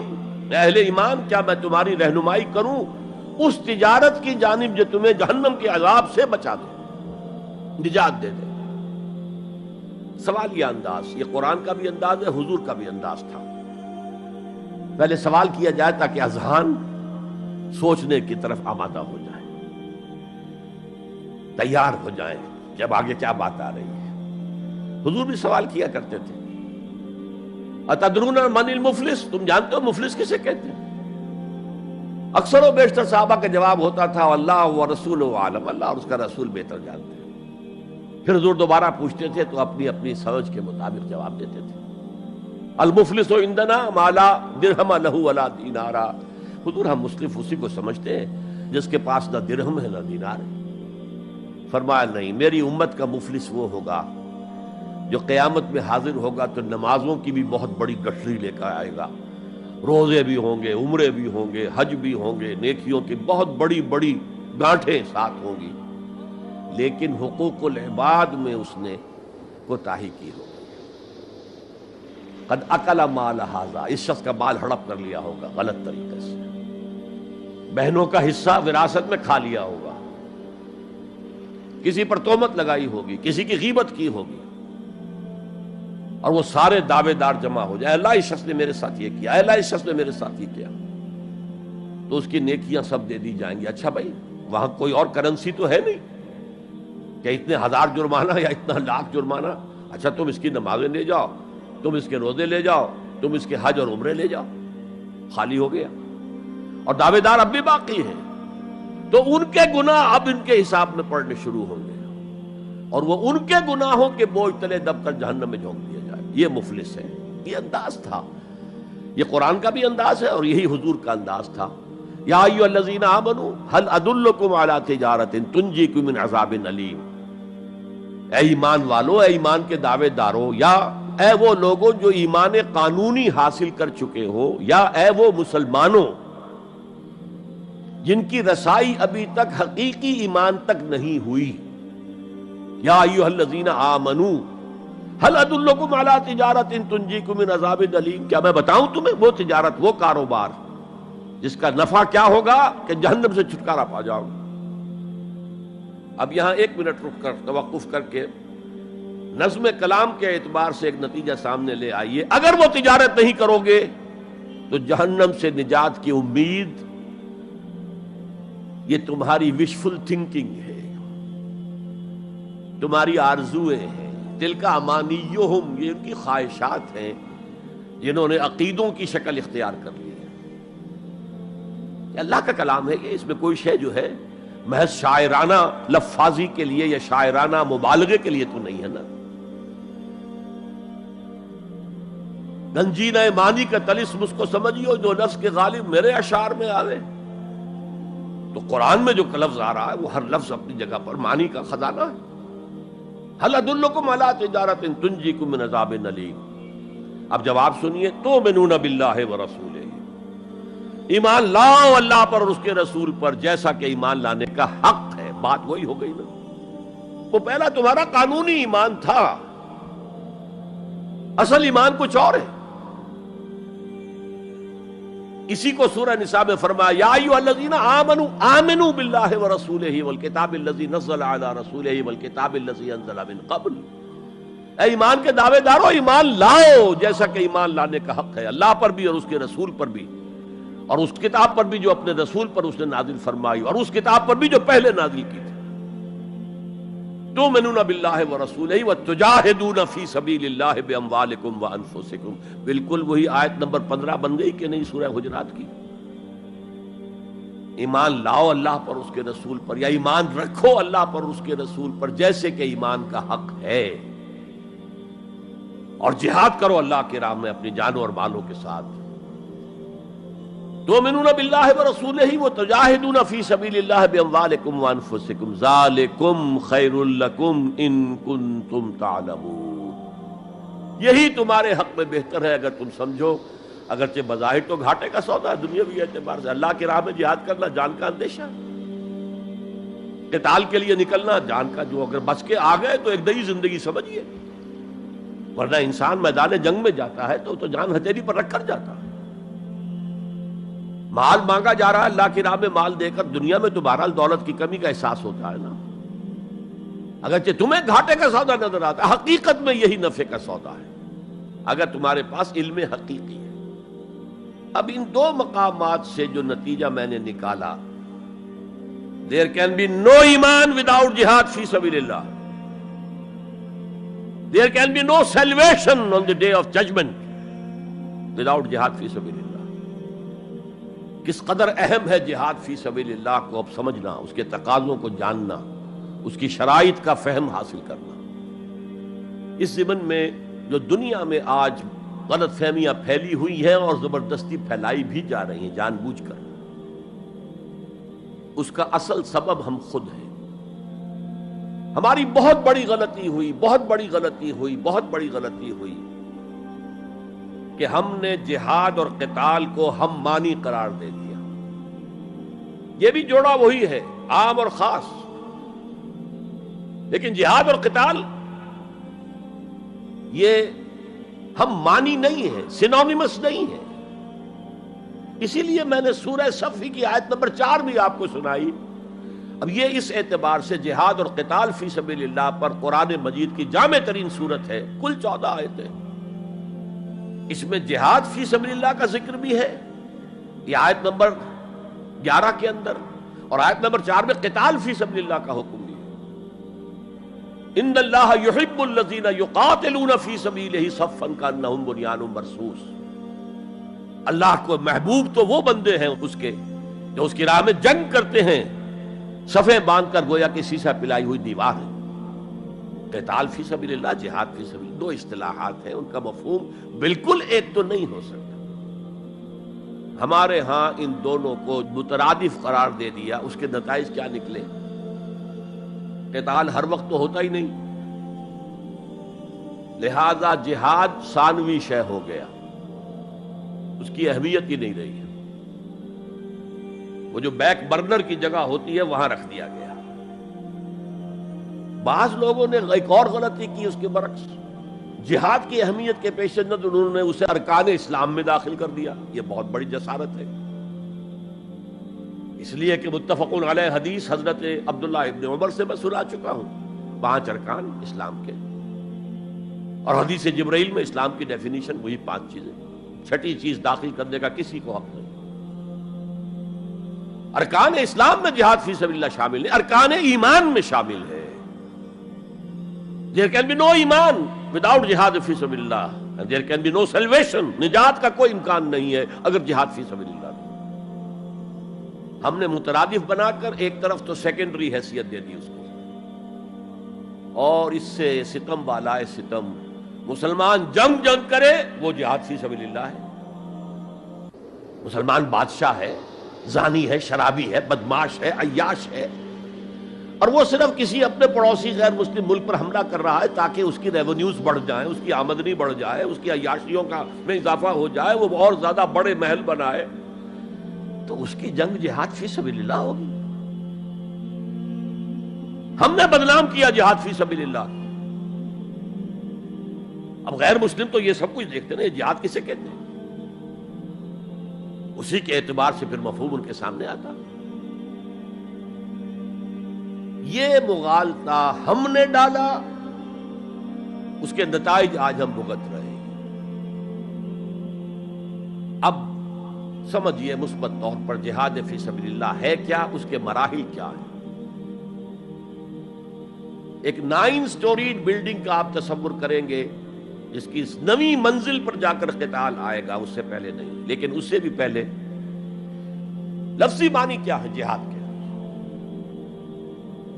جہاد کا لفظ بنا جوہد سے. جوہد کے معنی کوشش، جد و جہد اردو میں عام بولتے ہیں، اور آج کے عنوان میں بھی جد و جہد ہی کا لفظ استعمال ہوا ہے.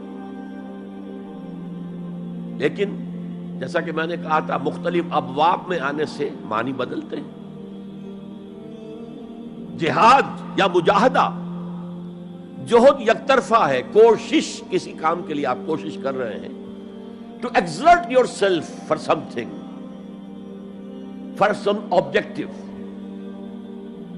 لیکن جہاد یا مجاہدہ بنے گا جبکہ دو افراد ایک دوسرے کے مقابلے میں آ کر کوشش کر رہے ہیں، رسا کشی ہو رہی ہے.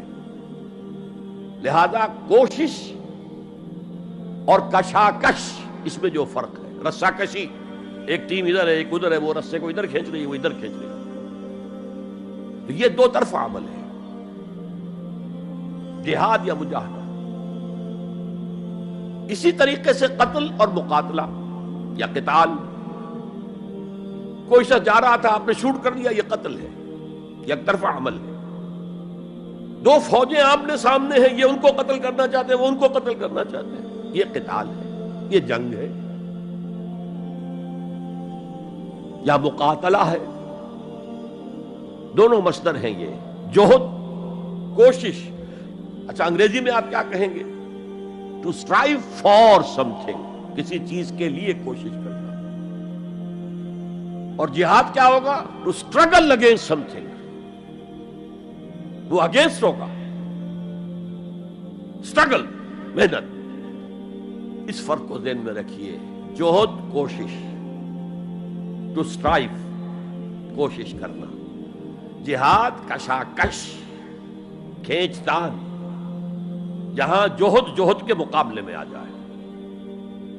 وہ اس کو ناکام کرنے کی کوشش کرے، یہ اس کو ناکام کرنے کی کوشش کرے.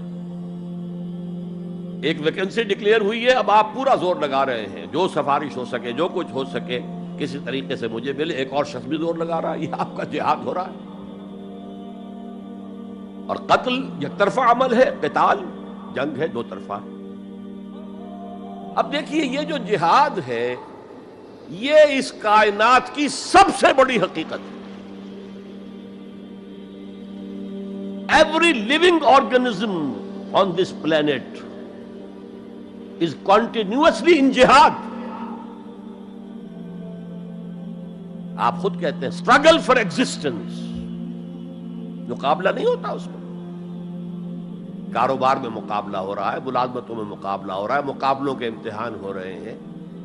حیوانات جرثومے چھوٹے چھوٹے سے، اسٹرگل فار ایگزسٹنس. اسے جہاد زندگانی کہیں گے آپ، جہاد زندگی. Every living creature, every living organism is engaged in continuous جہاد، اسٹرگل فار ایگزسٹنس.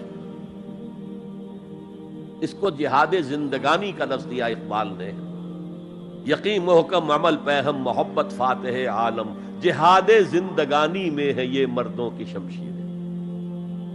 اچھا مسلمان بھی جب یہ کام کرتا ہے، جہد للبقاء، اسٹرگل فار ایگزسٹنس، اگر وہ شریعت کے احکام کے مطابق کر رہا ہے تو یہ عبادت ہے. اگر حرام ذریعے استعمال کر رہا ہے، غلط ذریعے استعمال کر رہا ہے، دھوکہ دے رہا ہے، جھوٹی قسمیں کھا رہا ہے، تو یہ حرام کے درجے میں چلا گیا. اور اگر آپ اپنی اس جہد بقا کو، جہاد وجود کو، جہاد زندگانی کو اسلام کے اصولوں کے مطابق کر رہے ہیں، یہ عبادت ہے. حضور نے فرمایا القاسم و حبیب اللہ، جو شخص محنت کر کے کماتا ہے وہ اللہ کا ساتھی ہے، اللہ کا دوست ہے، حبیب اللہ. اور سب سے بہترین کھانا بتایا وہ ہے رزق جو اپنے ہاتھ کی کمائی سے ہو، محنت سے، مشقت. بہرحال یہ جہاد کا ایک آغاز ہے. میں نے کہا تھا یہ یونیورسل فینومینن ہے، یونیورسل، اس کائنات کی سب سے بڑی حقیقت یہی ہے. اس سے اوپر اٹھیے، انسانی سطح پر سب سے بڑا جہاد اپنے حقوق کا حصول، the freedom struggle. the struggle for self determination. کوئی قوم آ کر آپ پر حاکم ہو گئی، اس سے نجات حاصل کرنا، یہ جہاد فی سبیل الحریت. فی سبیل کسے کہتے ہیں؟ For the cause of, in the cause of. جہاد فی سبیل الحریت جائز ہے، سب کریں گے، سب کی آزادی حق ہے، کسی کو غلام بنا کر رکھنے کا کسی کو اختیار نہیں ہے. تو struggle for freedom it's a universal phenomenon. اور مسلمان بھی اگر کرے گا اور اللہ کی حدود کے اندر رہ کر کرے گا تو وہ بھی اللہ کے ہاں وہ اجر و ثواب کا مستحق ہوگا، بلکہ اگر جان دے دے گا شہید شمار ہوگا. اس لیے کہ حضور کی ایک حدیث ہے، من قتل دون مالہ فہو شہید. جو شخص اپنے مال کی حفاظت میں مارا گیا وہ بھی شہید ہے. اب آپ کہیں جا رہے تھے، آپ کے پاس کچھ مال ہے، جیب میں کچھ ہے، کوئی ڈاکو آ گئے، آپ کو گھیر لیے. اب آپ کے پاس دو راستے، ایک تو آپ کہیں لو بھائی جو کچھ ہے یہ حاضر ہے، لے لو، میری جان بخشی کرو، اور ایک یہ کہ آپ ڈٹ جائیں. اس ڈٹ جانے میں اگر جان چلی گئی تو آپ شہید ہیں. من قتل دون مالہ ہی، تو مال سے تو 1000 گنا بڑی شے ہے حریت، فی سبیل الحریہ. لیکن ہم نے کیا غلطی کی؟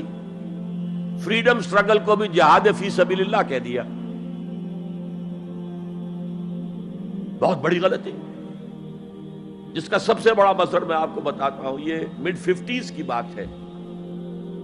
میں اپنے MBA سے فارغ ہو کر منٹگمری میں، جو اب سائیوال کہلاتا، جا کر آباد ہو گیا تھا والدین کے پاس. الجزائر میں اس وقت فریڈم سٹرگل چل رہی تھی فرانس کے خلاف. تو اس کے لیے کچھ فنڈز حاصل کرنے کے لیے ایک وفد آیا پاکستان کے دورے پر. ایک تو کرنل صاحب تھے، کرنل عودہ، وہ تو داڑھی مونچھ صاف تھے جیسے ہوتے ہیں عام طور پر فوجی. لیکن ایک بہت بڑے عالم دین علامہ بشیر الابراہیمی الجزائری، بہت مشہور، بہت بڑے عالم، وہ بھی ساتھ تھے. انہوں نے جو تقریر کی عربی میں، جہاد فی سبیل اللہ، جہاد فی سبیل اللہ. واقعہ یہ کہ وجد میں آ گیا پورا مجمع. وہ لوگ تو وجد میں نہیں آ سکے ہوں گے جنہوں نے ترجمہ جنہوں نے سنا ہے، لیکن میں عربی سے واقف تھا تو میں واقعتاً وجد میں آ گیا. قرآن کا بیان، حدیث کے بیان، جہاد فی سبیل اللہ کی اہمیت، جہاد فی سبیل اللہ کا مقام و مرتبہ. اچھا جو بھی ہو سکا پیسے ہم نے جمع کیے، کمیٹی بنائی، تھیلی پیش کی. Now prepare for the shock. جب یہ جہاد کامیاب ہوا تو ایک سوشلسٹ ریاست قائم ہو گئی. How come؟ اگر یہ جہاد فی سبیل اللہ تھا تو اسلامی ریاست قائم ہونی چاہیے تھی. اگر درخت آم کا تھا تو اس میں نمولی کیسے لگ گئی؟ معلوم ہوا کہ ہم نے غلطی کی تھی. ہم نے اسے جہاد حریت کی بجائے جہاد فی سبیل اللہ کہہ دیا. بھئی جہاد حریت جائز ہے اور اس کے لیے جان دینا بھی شہادت ہے، لیکن آپ نے اس کو جہاد فی سبیل اللہ کیسے کہہ دیا؟ چنانچہ یہ نوٹ کر لیجئے کہ میں نے جب افغانستان میں روسی فوجیں داخل ہو گئیں تو جو وہاں پر ایک سٹرگل شروع ہوئی ہے، ریزسٹنس شروع ہوئی ہے، میں نے اسے کبھی جہاد فی سبیل اللہ نہیں مانا. جہاد فی سبیل اللہ کا نعرہ لگوا کر امریکہ نے فائدہ اٹھایا، مرے افغان، اور کام بن گیا اس کا آرک رائیول جو ہے وہ ختم ہو گیا. اور نتیجہ پوری دنیا بھگت رہی ہے کہ بائی پولر کی بجائے یونی پولر دنیا ہو گئی.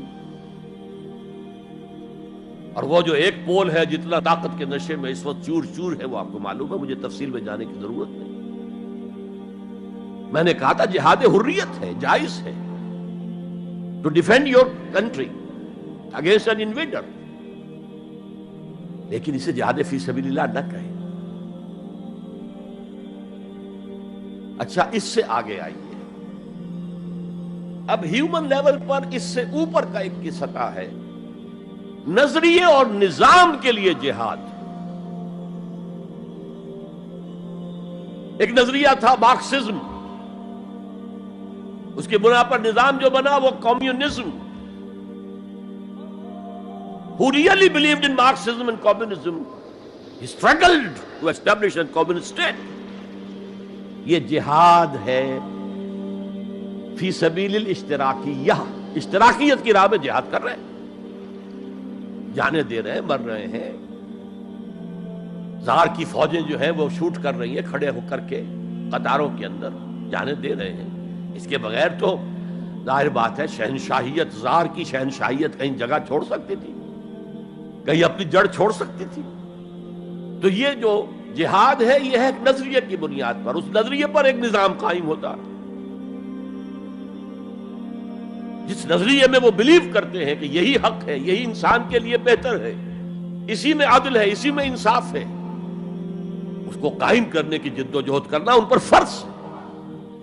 نہیں کرتے تو آپ کہیں گے ایسے ہی جھوٹ موٹ کو بنا پھرتا ہے کمیونسٹ، اس کی تو ساری دوستیاں، اس کے سارے تعلقات جو ہیں وہ تو کیپٹلسٹ کے ساتھ ہیں، تو ان کے تنخواہیں لیتا۔ آپ کہتے ہیں کہ نہیں کہتے؟ یہ ہے جہاد، اگر وہ نظریہ ایمان ہے اور نظام اسلام ہے، اس کے لیے جو جہاد ہوگا وہ جہاد فی سبیل اللہ ہے۔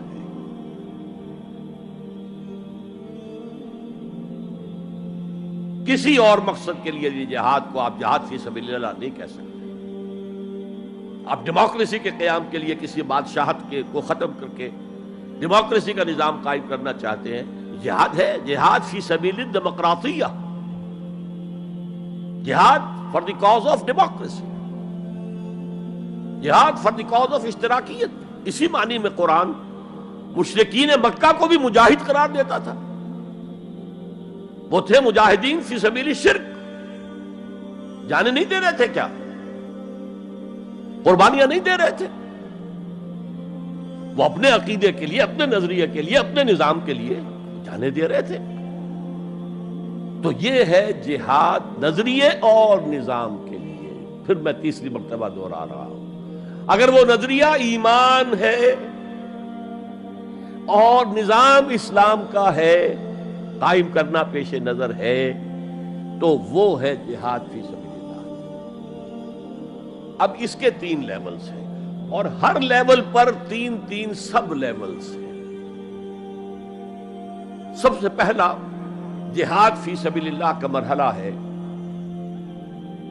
کہ ایمان دل میں آ گیا تو ایک کشاکش اندر شروع ہو جائے گی۔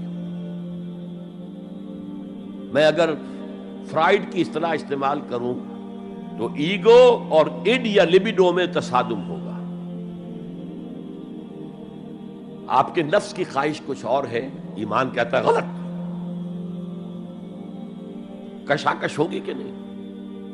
یہ اندرونی جہاد ہے اپنے نفس کے خلاف۔ جیسے فرعون نے کہا تھا الیس لی ملک مصر وہذہ الانہار تجری من تحتی، کیا میں بادشاہ نہیں ہوں مصر کا؟ مصر کی حکومت میری نہیں ہے؟ اور کیا یہ ساری نہریں جو ہے میرے نظام کے تحت نہیں چل رہی؟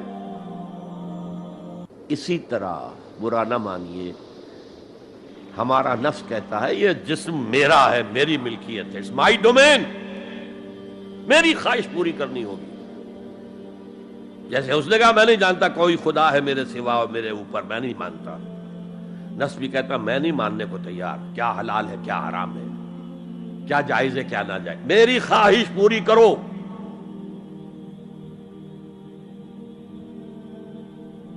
اس کے خلاف جہاد،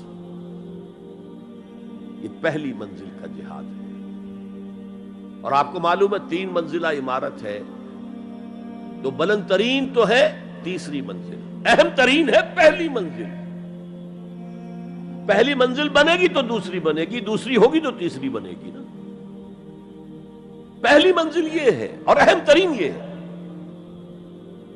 اسی لیے مولانا روم نے کہا نفس ماں ہم کم ترس فرعون نیست، میرا نفس بھی فرعون سے کم نہیں ہے، لیکن ایراعون نیست، اس کے پاس لاؤ لشکر تھا، اس نے زبان سے بھی کہہ دیا تھا انا ربکم الاعلی، میں ہوں خدا۔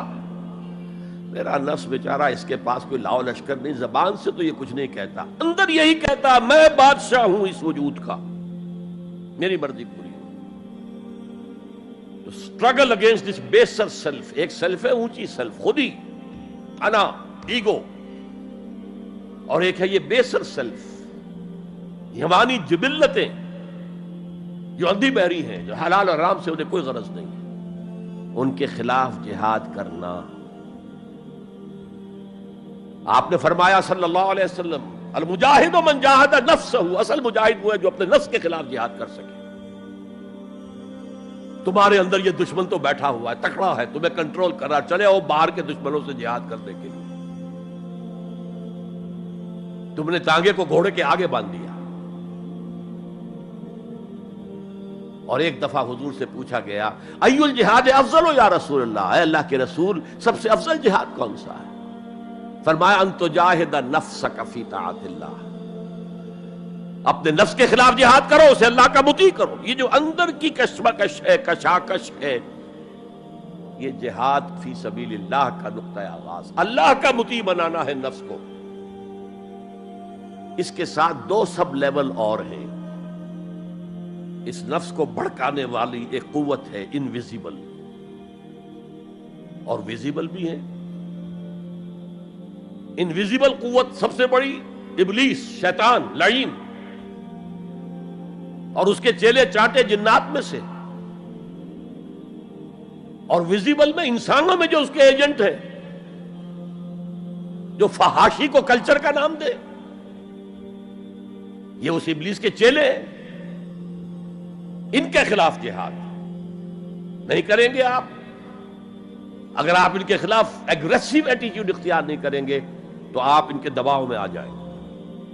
ان الشیطان لکم عدوا فاتخذوہ عدوا، اے لوگوں یہ شیطان تمہارا دشمن ہے، اس کو اپنا دشمن سمجھو۔ وہ تمہیں سبز باغ دکھاتا ہے، بدی کو مزین کر کے دکھاتا ہے، اچھے اچھے نام اس کے رکھ دیتا ہے، اور تمہیں آمادہ کرتا ہے بدی کے ارتکاب پر۔ نہیں، وہ تمہارا دشمن ہے۔ افتتخذونہ وذریتہ اولیاء من دونی، تم مجھے چھوڑ کر اسے اور اس کے چیلے چانٹوں کو تم اپنا دوست بناتے ہو۔ نہیں، شیطان کے خلاف جنگ کرو۔ اور تیسرا اس پر سب لیول کیا ہے؟ معاشرہ اگر بگڑا ہوا ہے، اس کا عمومی رجحان برائی کی طرف ہے، تو سوشل پریشرز آپ کو ادھر دھکیلتے ہیں۔ جیسے کہ اگر کوئی موب جا رہا ہے تو اس کے ساتھ چلنا تو بہت آسان ہے، وہ خود ہی آپ کو دھکیلتا ہوا لے جائے گا۔ اس کے خلاف چلنا بہت مشکل کام۔ ہو سکتا ہے آپ بڑی زور لگا کے 4 قدم آگے بڑھیں، پھر کوئی ریلا آئے 10 قدم پیچھے لے جائے۔ تب دو ہی راستے ہیں، زمانہ بات و سازت تو بعد زمانہ بے ساز۔ یا تو پیسو معاملہ ہے، زمانہ تمہارے ساتھ سازگاری نہیں کرتا، چھوڑو تم زمانے کے ساتھ سازگاری اختیار کر لو، چلو تم ادھر کو ہوا ہو جدھر کی۔ ایک یہ ہے کہ نہیں، زمانہ بات و سازت تو بعد زمانہ ستیس۔ زمانہ اگر تمہارے ساتھ سازگاری نہیں کر رہا تو زمانے سے جنگ کرو، لڑو، ریزسٹ کرو۔ تو 3 جہاد ہو گئے فرسٹ لیول کے، 3 سب لیولز۔ نفس امارہ، اڈ، لیبیڈو، نفس حیوانی کے خلاف جہاد، اس کو بھڑکانے والے، وسوسہ اندازی کرنے والے، اس میں پھونکے مارنے والے، شیطان اور اس کی ذریت مانوی اور ذریت نسلی، جنات اور انسانوں میں جو اس کے ایجنٹ ہیں، ان کے خلاف جہاد، معاشرے کے خلاف ایک سٹرگل۔ اب یہ 3 جہاد آپ نے کر لیے، اللہ توفیق دے ہم میں سے ہر ایک کو۔ تو اب یہ جہاد آپ کے جسم سے باہر نکلے گا، خارج میں آئے گا۔ دوسری منزل ہے نظریاتی تصادم۔ اگر آپ نے ایمان کا نظریہ اختیار کیا ہے تو الحاد کا نظریہ رکھنے والے بھی موجود ہیں۔ آپ نے توحید کے نظریے کو اختیار کیا ہے تو مشرکانہ عقائد رکھنے والے بھی موجود ہیں۔ They are bound to resist۔ اس کے خلاف جہاد کرنا ہوگا، محنت کرنی ہوگی، اپنی بات کو دلائل سے ثابت کرنا ہوگا، اپنی بات کو اچھے انداز میں حسن اسلوب سے لوگوں کے دلوں تک پہنچانا ہوگا۔ ظاہر بات ہے وقت لگے گا، جان کھپے گی، اور اگر آپ انتہائی سنسیئر ہیں، یہ آپ کا ایک لائف لانگ اور ہول ٹائم جو ہے آپ کی انگیجمنٹ ہوگی ہے. اینڈ ٹائم از منی. جہاد بالمال، جہاد بالنفس. یہ ہے دعوت و تبلیغ کہہ لیں اسے، اپنے نظریات کو پھیلانا کہہ لیں. آخر مارکسسٹ نے اپنے نظریات کو پھیلایا پہلے پیور فلسفی کی سطح پر، ٹاپ انٹلیکچوئلز کو دنیا کے انہیں پوزیس کیا. اس کے بعد ادب کے ذریعے سے، ڈراموں کے ذریعے سے، شاعری کے ذریعے سے، افسانوں کے ذریعے سے وہ فکر جو تھا طبقاتی شعور، کلاس کانشسنس کا شعور پیدا کیا. اور ہوتے ہوتے یہاں تک کہ ریڑی والے کی زبان پر بھی لفظ آ گیا استحصال. او اتنا ثقیل عربی لفظ، استحصال کر رہے ہیں. یہ سارا کام یوں ہی تو نہیں ہو گیا. کتنے ادیبوں نے، کتنے ڈرامہ نویسوں نے، کتنے شاعروں نے اس فلسفے کو پھیلایا ہوگا. اچھا، اس کے بھی 3 سب لیولز ہیں. ہر انسانی معاشرہ 3 سطح کے لوگوں پر مشتمل ہے. ایک انٹلیکچوئل مائنورٹی ہوتی ہے، انٹیلیجنسیا ہوتا ہے، یا جسے ایک اور اصطلاح میں کہتے ہیں brain trust of the society. They control direction and destination of the society. ہوتے ہیں مائنورٹی، مائنیوٹ مائنورٹی، لیکن ان کا اور پوری قوم کا جو باہمی رشتہ ہے وہ کیا ہے؟ جیسے یہ دماغ اور پورا جسم.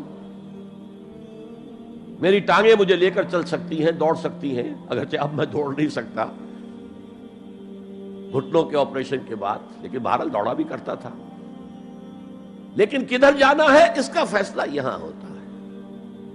یہ صلاحیت ٹانگوں میں نہیں ہے. ہاں، یہاں سے فیصلہ ہو دوڑو، دوڑیں گے. ہاتھ پکڑ سکتا ہے کسی چیز کو، کس کو پکڑے کس کو نہ پکڑے. ہو سکتا ہے کہ آپ نے ہاتھ بڑھا بھی دیا ہو، کسی کو لکڑی سوکھی سمجھ کر آپ جو ہے جنگل کے اندر سے ایندھن جمع کر رہے ہیں، اچانک آنکھ نے دیکھا وہ تو حرکت کر رہی ہے، فوراً اطلاع گئی، ارے یہ تو سانپ معلوم ہوتا ہے، یہاں سے حکم آیا ہاتھ کھینچ لو، فوراً کھینچ لیا. تو کنٹرول تو یہ کر رہا ہے نا. ماسز کسی معاشرے کی نہ ڈائریکشن معین کر سکتے ہیں، نہ اس کی ڈیسٹینیشن کا فیصلہ کر سکتے ہیں. یہ اس کا انٹیلیجنسیا ہے، یہ اس کا برین ٹرسٹ ہے، یہ اس کا انٹلیکچوئل ایلیٹ ہے. لہذا اس نظریاتی تصادم میں بھی پرائرٹی نمبر 1 وہ طبقہ ہے. اگر وہ آپ کے نظریات کے قائل نہیں ہوں گے، حامل نہیں ہوں گے، there can be no collective change in this society. افراد کچھ مل جائیں گے آپ کو، افراد کے اندر ہوتے ہیں جو قبول کر لیتے بس، لیکن معاشرہ ان کے کنٹرول میں. اور اس سطح کے لوگوں کو دعوت دینا، تبلیغ کرنا آسان کام نہیں. آپ کو دلیل سے بات کرنی ہوگی، آپ کو ان کے نظریات کا تجزیہ کرنا ہوگا، اس میں کتنا حصہ غلط ہے، کتنا صحیح ہے.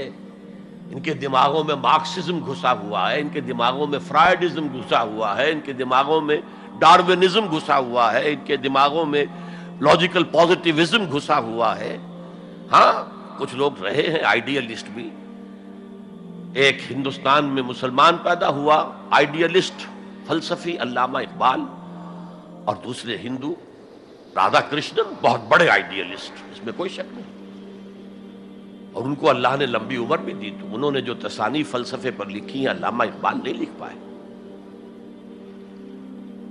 تو یہ جو طبقہ ہے یہ عام واعظ و نصیحت سے اثر قبول نہیں کرتا.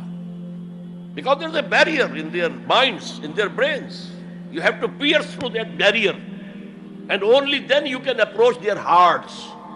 ان کے دلوں تک رسائی نہیں ہو سکتی براہ راست جب تک کہ یہ خول جو ہے، یہ نظریاتی خول، اس کو پیئرس نہ کیا جائے. اور اس کو پیئرس کرنا آسان نہیں ہے. کچھ ذہین نوجوان، فطین نوجوان، اعلیٰ صلاحیتوں والے نوجوان اپنی پوری زندگی اسی کام کے لیے وقف کریں کہ ایک طرف ان جدید علوم و نظریات کو گہرائی میں اتر کر پڑھنا ہے اور سمجھنا ہے. جب تک آپ ان نظریات کو جانیں گے نہیں، نفی کیسے کریں گے؟ آپ کیسے آج تجزیہ کریں گے کہ اس میں یہ حصہ صحیح ہے یہ حصہ غلط ہے؟ اور دوسری طرف قرآن کی گہرائی میں غوطہ زنی کرنی ہے تاکہ ہدایت جو اللہ کی آئی ہوئی ہے اس کو آپ اچھی طرح سمجھیں، اور پھر اس نور کی روشنی میں پھر آپ لوگوں کو ان چیزوں کے خلاف متنبع کریں کہ اس میں یہ غلطی ہے، اس میں یہ غلطی ہے، اکنامکس کی یہ تھیوری غلط ہے، باطل ثابت ہو چکی ہے، ڈارونزم جو ہے وہ بایولوجی کے میدان میں شکست دیا جا چکا ہے۔ لیکن یہ کہ یہ تو کام کرنا جو ہے it's a lifelong affair. اب ظاہر بات ہے آپ کے علم میں شاید ہو کہ جب مارکس کتاب لکھ رہا تھا داس کیپیٹال تو اسے فاقے آ رہے تھے، اسے کچھ سپورٹ کرتا تھا اینجلز، لیکن یہ کہ کچھ عرصہ ایسے بھی ہوا ہے کہ وہ بھی سپورٹ نہیں کر سکتا، لیکن پھر اس کی کتاب نے دنیا کو پوزیس کیا ہے، اس کے فلسفے نے لوگوں کو اپنی گرفت میں لیا ہے، تبھی تو پھر انقلاب برپا ہوا۔ اسی طریقے سے جب تک کہ کچھ نوجوان اسے اپنا پوری زندگی کا کیریئر نہیں بنائیں گے، اس کا کوئی امکان نہیں ہے کہ اس طبقے میں آپ کوئی ڈینٹ بھی ڈال سکے۔ اور اگر یہ نہیں ہوگا تو society as a whole, the state as a whole will never accept any change. اس سے نیچے آئیے، عوام الناس، ان کے دماغ کلین سلیٹ کی طرح ہے، اس میں نہ کوئی خناس ڈارونزم کا بھرا ہوا ہے، نہ فرائیڈزم کا ہے، نہ مارکسزم کا ہے، کچھ بھی نہیں، کلین سلیٹ ہے۔ اس کو واعظ و نصیحت کے ذریعے سے ایسی بات جو از دل خیزت بر دل ریزت، دل سے اٹھے دل پہ اتر جائے، سادہ ترین زبان میں بھی بات کرو وہ قبول کریں گے، بس صرف اس کی ایک شرط ہے، آپ کا عمل بھی گواہی دے رہا ہو کہ آپ واقعی جو کہہ رہے ہیں اس پر خود بھی عمل پیرا ہے۔ یہ اگر پہلی منزل آپ سر کر آئے ہیں تب تو ٹھیک ہے، اگر پہلی منزل آپ نے سر نہیں کی اور آپ شروع ہو گئے مبلغ کی حیثیت سے، تو ایسا مبلغ جو ہے وہ اسلام کو بدنام کرے گا۔ وَمَنْ أَحْسَنُ قَوْلًا مِّمَّنْ دَعَا إِلَى اللَّهِ وَعَمِلَ صَالِحًا وَقَالَ إِنَّهُ مِنَ الْمُسْلِمِينَ۔ اس شخص سے بہتر بات اور کس کی ہوگی جو اللہ کی طرف بلائے اور عمل نیک کرے اور کہے کہ میں بھی مسلمانوں میں سے ہوں، میں بھی کوئی بڑا اونچا آدمی نہیں ہوں، کوئی بہت اعلیٰ تم سے برتر نہیں ہوں، کہ خاص لیول پر جب انسان دینی اعتبار سے پہنچ جاتا ہے تو اب سب سے بڑا فتنہ جو لاحق اسے ہو سکتا ہے وہ تکبر کا ہے، دوسروں کو بنظر استحقار دیکھنا۔ اگر یہ نہیں ہے سنسیریٹی کے ساتھ اپنے مخاطب کی خیر خواہی اس کے ساتھ آپ بات کر رہے ہیں، تو یہ ہے موعظہ حسنہ۔ یہ میں جو کچھ بیان کر رہا ہوں یہ سورہ نحل کی آیت، ادعو الی سبیل ربک بالحکمہ، یہ ٹاپ لیول کے اوپر حکمت سے، دانشمندی سے، اور حکمت کسے کہتے ہیں؟ عقل کا سفر فطرت کی رہنمائی میں، اس کا نتیجہ حکمت ہے۔ عقل خالص کا نتیجہ فلسفہ ہے، فلسفے کی منزل سکیپٹسزم ہے یا ایگنوسٹسزم ہے، لادریت ہے یا ارتیابیت ہے، ثم لم یرتابوا آج ہم نے پڑھا ہے، وہی ارتیابیت ہے۔ تھرڈ لیول ہے کہ ہر معاشرے کے اندر کچھ جنہیں ہم سمجھیں گے کہ گمراہ کن طبقات ہیں، گمراہ کرنے والے، ان کی تبلیغی سول سروس موجود ہوتی ہے، انہیں تنخواہیں ملتی ہیں اسی کی کہ وہ آپ کے نظریے کی نفی کریں اور اپنا نظریہ، اپنا عقیدہ پھیلائیں۔ یہ لوگ ادھار کھائے بیٹھے ہوتے ہیں، یہ سمجھنے کے موڈ میں کبھی نہیں ہوتے، ان کا تو انداز مناظرانہ ہوتا ہے، بس سمجھنا سمجھانا پیش نظر نہیں ہوتا۔ You have to meet them in their own elements۔ اگر نہیں کریں گے تو عوام الناس پر بہت برا اثر ہوگا، عوام الناس جو ہیں وہ تو پھر زیر اثر آ جائیں گے ان کے، جیسے کہ پادری فینڈر آیا تھا انڈیا میں، ابھی جب کہ ایسٹ انڈیا کمپنی کی حکومت شروع ہوئی تھی، کلکتے ہی سے انگریز شروع ہوئے تھے، کلکتے ہی سے مشنری ورک شروع ہوا تھا، وہیں پہلا پریس لگا تھا، وہیں اردو کی بائبل چھپی تھی، اور اس نے تمام مسلمان علماء سے مناظرے کیے، بنگال کے، بہار کے، یو پی کے، سب کو ہراتا ہوا، شکست دیتا ہوا دلی پہنچ گیا، اور دلی کی جامع مسجد کی سیڑھیوں پر کھڑے ہو کر اس نے اعلان کیا، اے مسلمانوں، میں وہاں سے یہاں تک آ گیا ہوں، تمہارا کوئی عالم میرا مقابلہ نہیں کر سکا۔ اس کی وجہ یہ کہ ہمارے علماء نہ بائبل پڑھتے تھے نہ تورات پڑھتے تھے. ان کا اصل سبجیکٹ تھا فقہ، اس لیے کہ انہیں سرکاری جو حکومت مسلمانوں کی تھی اس کے اندر قاضی اور مفتی کے عہدے اور قاضی اور خطیب جامع مسجد کے یہ عہدے تھے. تو سول سروس کے لیے جو نصاب بنا ہوا تھا وہاں اس میں قانون کی اہمیت تھی سب سے زیادہ، تو فقہ پڑھتے تھے. اور وہ لوگ تیار ہو کر آتے تھے پوری طرح عربی سے واقف ہے، قرآن سے واقف ہے، تو مقابلہ کیسے ہو؟ اور اگر اس وقت کوئی شخص مقابلے میں نہ آ سکتا. ایک تو عجیب بات نوٹ کیجئے کہ اس وقت اسلام اور توحید کا دفاع کرنے والا سب سے بڑا ایک ہندو تھا، راجا رام موہن رائے. آئینہ تثلیث اس نے کتاب لکھی ہے جس میں کہ ٹرینٹی جو عیسائیت کی بنیاد ہے اس کی نفی کی اور توحید کا اثبات کیا.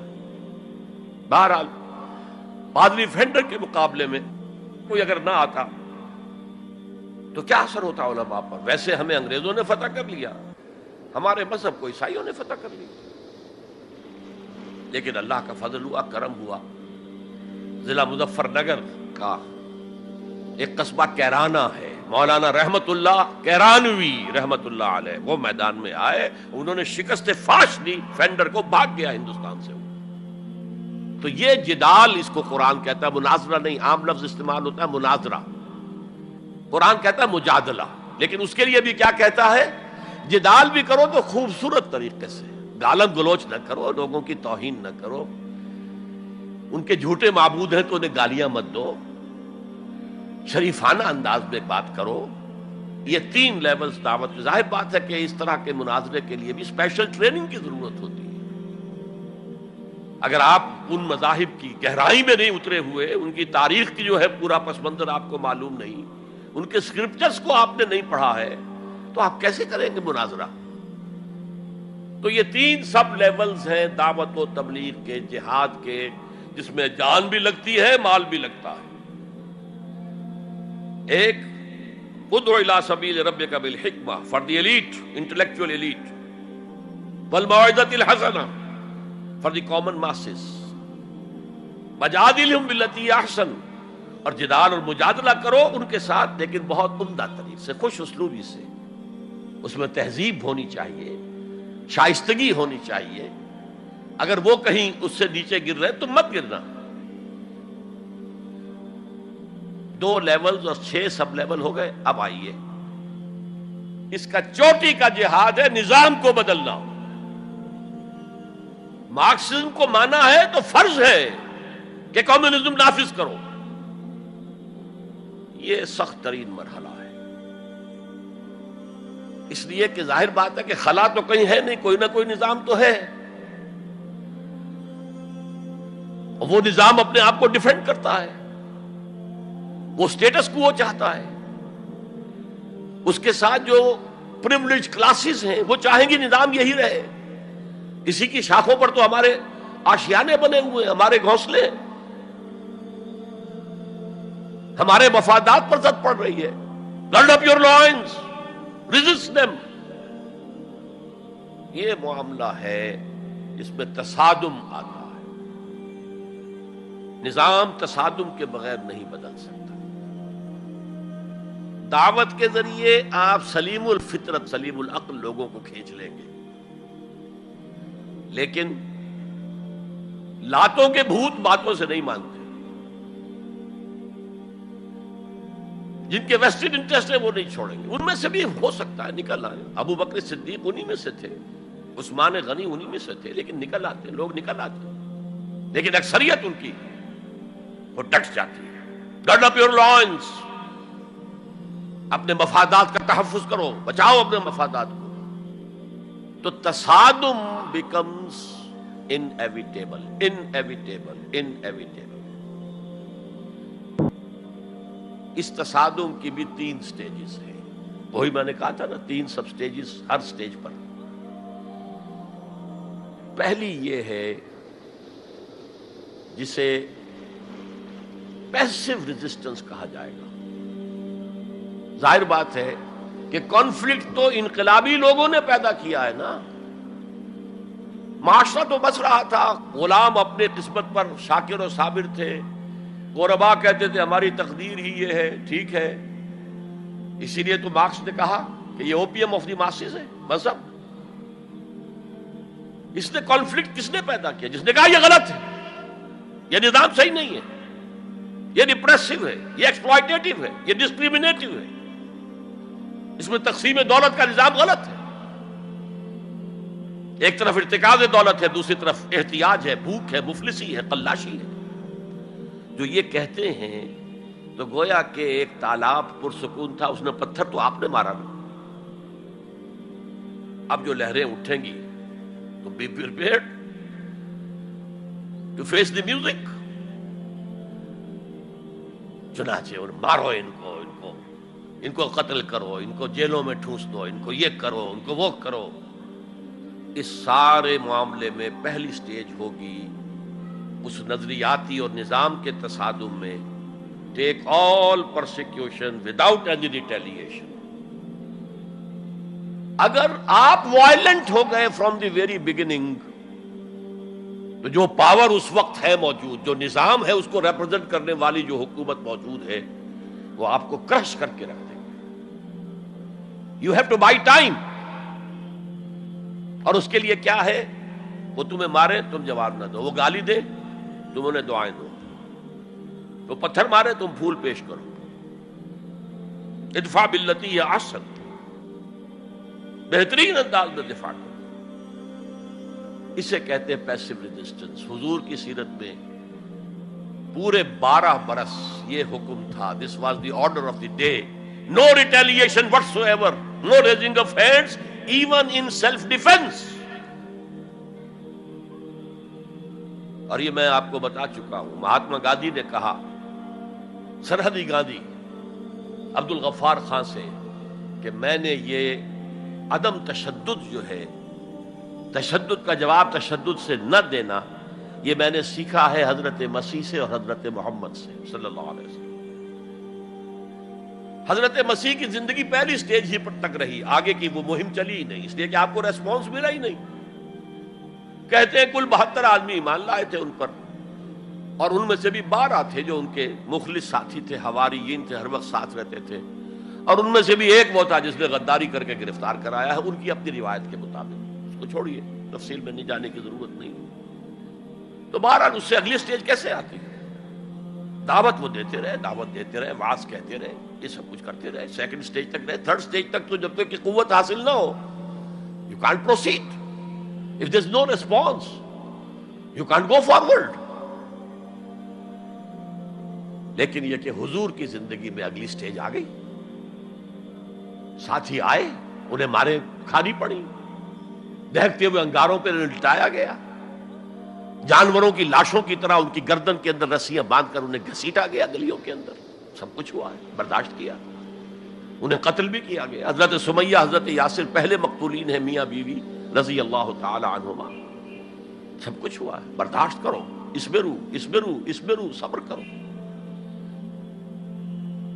اس کا ایک بہت بڑا نتیجہ نکلتا ہے، اس معاشرے میں جو سائلنٹ میجورٹی ہوتی ہے، وہ سائلنٹ میجورٹی سائلنٹ تو ہوتی ہے، ڈمب تو ہے، ڈیف نہیں ہے، بلائنڈ نہیں ہے۔ وہ بلال کی چیخیں تو سن رہی ہے نا، وہ دیکھ رہی ہے کس طرح دہکتے ہوئے انگاروں پر خباب بن الارت کو لٹایا گیا۔ یہ جو سائلنٹ میجورٹی ہوتی ہے، اب یہ سوچتی ہے یہ ان کے اوپر کیوں یہ تشدد آ رہا ہے؟ کیا بلال نے آقا کی کوئی چوری کر لی تھی؟ کہیں خدا نہ خواستہ خاکم و دہن آقا کی بیٹی کی عزت پر ہاتھ ڈال دیا؟ کیا کیا تھا جو یہ آقا جو ہے امیہ ابن خلف یہ کچھ کر رہا ہے اس کے ساتھ؟ اس کے بعد جب انہیں معلوم ہوتا ہے کوئی جرم نہیں ہے، صرف یہ کہتا اللہ ایک ہے، میں اور اس کے ساتھ کسی کو شریک کرنے کو تیار نہیں، اور محمد اللہ کے رسول ہے، بس جرم ہے تو یہ ہے۔ اب اس کا کیا اثر پڑتا ہوگا اس سائلنٹ میجورٹی پہ، اس کا آپ اندازہ کر لیجیے۔ ان کی ہمدردیاں اندر ہی اندر ان کے ساتھ ہو رہی ہیں، اگرچہ وہ گئے ہیں اپنے لیڈروں کے دباؤ کی وجہ سے غزوہ بدر میں مفتوح تو پہلے سے ہو چکے تھے، جو دلوں کو فتح کر لے وہی فاتح زمانہ۔ بہرحال first stage is passive resistance, صبر محض. سیکنڈ، جب ذرا محسوس ہو ہمارے پاس طاقت ہے، we can risk a direct confrontation with the system، تو اس نظام کو کہیں سے چھیڑا جائے دکھتی رگ کو. دیکھیے گاندھی جی کی موومنٹ میں عرض کر چکا ہوں، پہلے کیا تھا؟ Non violent, naan cooperation. کوئی جرم تو نہیں ہے، ہم نہیں پہنتے تمہارے کپڑے، کیا کوئی قانون ہے یہ؟ لیکن سیکنڈ سٹیج کیا آئی؟ یہ چھیڑنا تھا اس کو. نان وائلنٹ سول ڈس اوبیڈینس. ہم پرماتما کے سمندر سے پرماتما کا بنایا ہوا نمک لینے جا رہے ہیں، ہم نے تو کسی کو کچھ نہیں کہا. But it amounted to challenging the taxation policy of British India. اب لاٹھیاں پڑی ہیں، جیلوں میں ٹھوسے گئے ہیں، سب کچھ ہوا، برداشت کیا ہے، کھڑے رہے ہیں، مضبوط رہے. تو یہ سٹیج آتی ہے جب یہ سمجھا جائے کہ ہاں اب طاقت ہے ہمارے پاس. We can risk a direct confrontation with the system.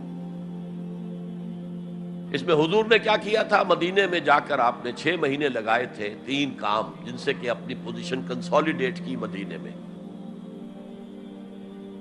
Construction of the mask, وہ مرکز بن گیا، وہی حکومت، وہی دار الشورا، وہی تزکیے کی جگہ، وہی نماز کی جگہ، سب کچھ وہی تھا.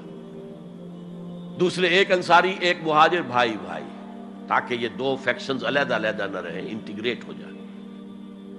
اور ایک جو 3 قبیلے یہود کے موجود تھے، ان کو جکڑ لیا ایک میثاق میں، معاہدے میں، میثاق Medina, joint defence of Medina, pact for the joint defence of Medina. اگر مدینے میں باہر سے حملہ ہوا تو ہم سب مل کر ایک امت کی حیثیت سے دفاع کریں. اس کے بعد آپ نے چھوٹے چھوٹے چھاپا مار دستے بھیجنے شروع کر دیے. ان کی جو لائف لائن تھی، میں نے بتایا تھا کہ ان کے کیریوانز کو کوئی ٹوکتا نہیں تھا، روکتا نہیں تھا، لوٹتا نہیں تھا. اب تھریٹن کیا محمد نے صلی اللہ علیہ وسلم. یہ گویا کہ اکنامک بلاکیڈ آف مکہ تھا. اور جب بھی یہاں کہیں گئے آپ، وہاں کے لوکل قبیلے سے آپ نے صلح کر لی، معاہدہ کر لیا. یا تو وہ پہلے قریش کے حلیف تھے، اب حضور کے حلیف ہو گئے، یا انہوں نے کہا کہ صاحب ہم نہ آپ کے ساتھ نہ ان کے ساتھ، نیوٹرل رہیں گے، نہ آپ کے خلاف ان کی مدد کریں گے، نہ ان کے خلاف آپ کی مدد کریں گے. ان دونوں کا نتیجہ یہ ہوا کہ zone of political influence of Quraysh started diminishing. یہ 2 ریزنز تھیں کہ پھر پوری طاقت کے ساتھ قریش نے ریٹیلیٹ کیا ہے. اور پھر لاسٹ معاملہ شروع ہوا ہے، تیسری منزل. اس تیسری منزل کی تیسرا سب لیول، اس کا نام ہے قتال فی سبیل اللہ. اب جنگ شروع، a 6 years long war. یہ جو بدر ہے، احد ہے، احزاب ہے، بنی المصطلق ہے، بے شمار غزوات، چھوٹے چھوٹے، بڑے بڑوں کے نام ہمیں یاد ہیں صرف. It was a continuous war with battles. Badr battle ہے، جنگ نہیں ہے، جنگ تو مسلسل ہے. بہرحال اس کا نتیجہ یہ قتال فی سبیل اللہ کی منزل آئی ہے. چونکہ یہ ساری 8 منزلیں طے کر کے یہاں پہنچے تھے، لہذا کامیابی ہوئی. اگر ایسے ہی اچھل کر نویں منزل پر پہنچ جاتے تو نیچے گر کر ختم ہوتے. یہ ہے قتال فی سبیل اللہ، اللہ کی راہ میں قتال. بہرحال آج کے انقلاب اسلامی کے لیے پہلے 5 سٹیپ جو کہ تو رہیں گے. دعوت دی جائے گی، لوگوں کی اصلاح کی جائے گی، انہیں منظم کیا جائے گا، پھر پیسو ریزسٹنس کے دور سے گزرنا ہوگا، پھر ایکٹیو ریزسٹنس. لیکن آخری جو ہے 2 طرفہ جنگ کی بجائے ایک طرفہ جنگ. آپ یہ نہ سمجھیے گا میں ہندوستان میں تقریر کر رہا ہوں تو میں گاندھی جی کی تعریف کر رہا ہوں. یہ میری تقریریں کیسٹ پہلے سے موجود ہے، میں نے ہمیشہ نام لیا ہے کہ آج کے دور میں اس انقلابی عمل کی آخری سٹیج کیا ہوگی. اس کے ضمن میں مہاتما گاندھی کا پروسیس درست ہے. نان وائلنٹ، نان کوآپریشن، ترک موالات، نان وائلنٹ، سول ڈس اوبیڈینس. لیکن یہ سٹیجز کب آئیں؟ جب گاندھی لیڈر بن چکے تھے. ان کا یہ کہہ دینا کافی تھا کہ بدیشی کپڑا ہم نہیں پہنیں گے اور ہم اپنا چرخہ چلائیں گے. پورے ہندوستان میں چرخے چلنے شروع ہو گئے، لیڈر تو پہلے کوئی ہونا. تو یہ اجتہاد جو ہے اس کو آج ہمیں قبول کرنا ہوگا. ہمارے لوگ کچھ دوسرے راستوں پر چلے ہیں جس کی وجہ سے دنیا کو موقع ملا ہے کہ وہ جہاد کے لفظ کو خوب اچھالیں اور بدنام کریں. حالانکہ جہاد کا یہ پروسیس سامنے ہو تو کسی سلیم الفطرت انسان، کسی سلیم العقل انسان کو اس پر اعتراض کا کوئی بھی حق حاصل نہیں ہوگا. بارک اللہ لی ولکم فی القرآن العظیم ونفعنی وإیاکم بالآیات وذکر الحکیم.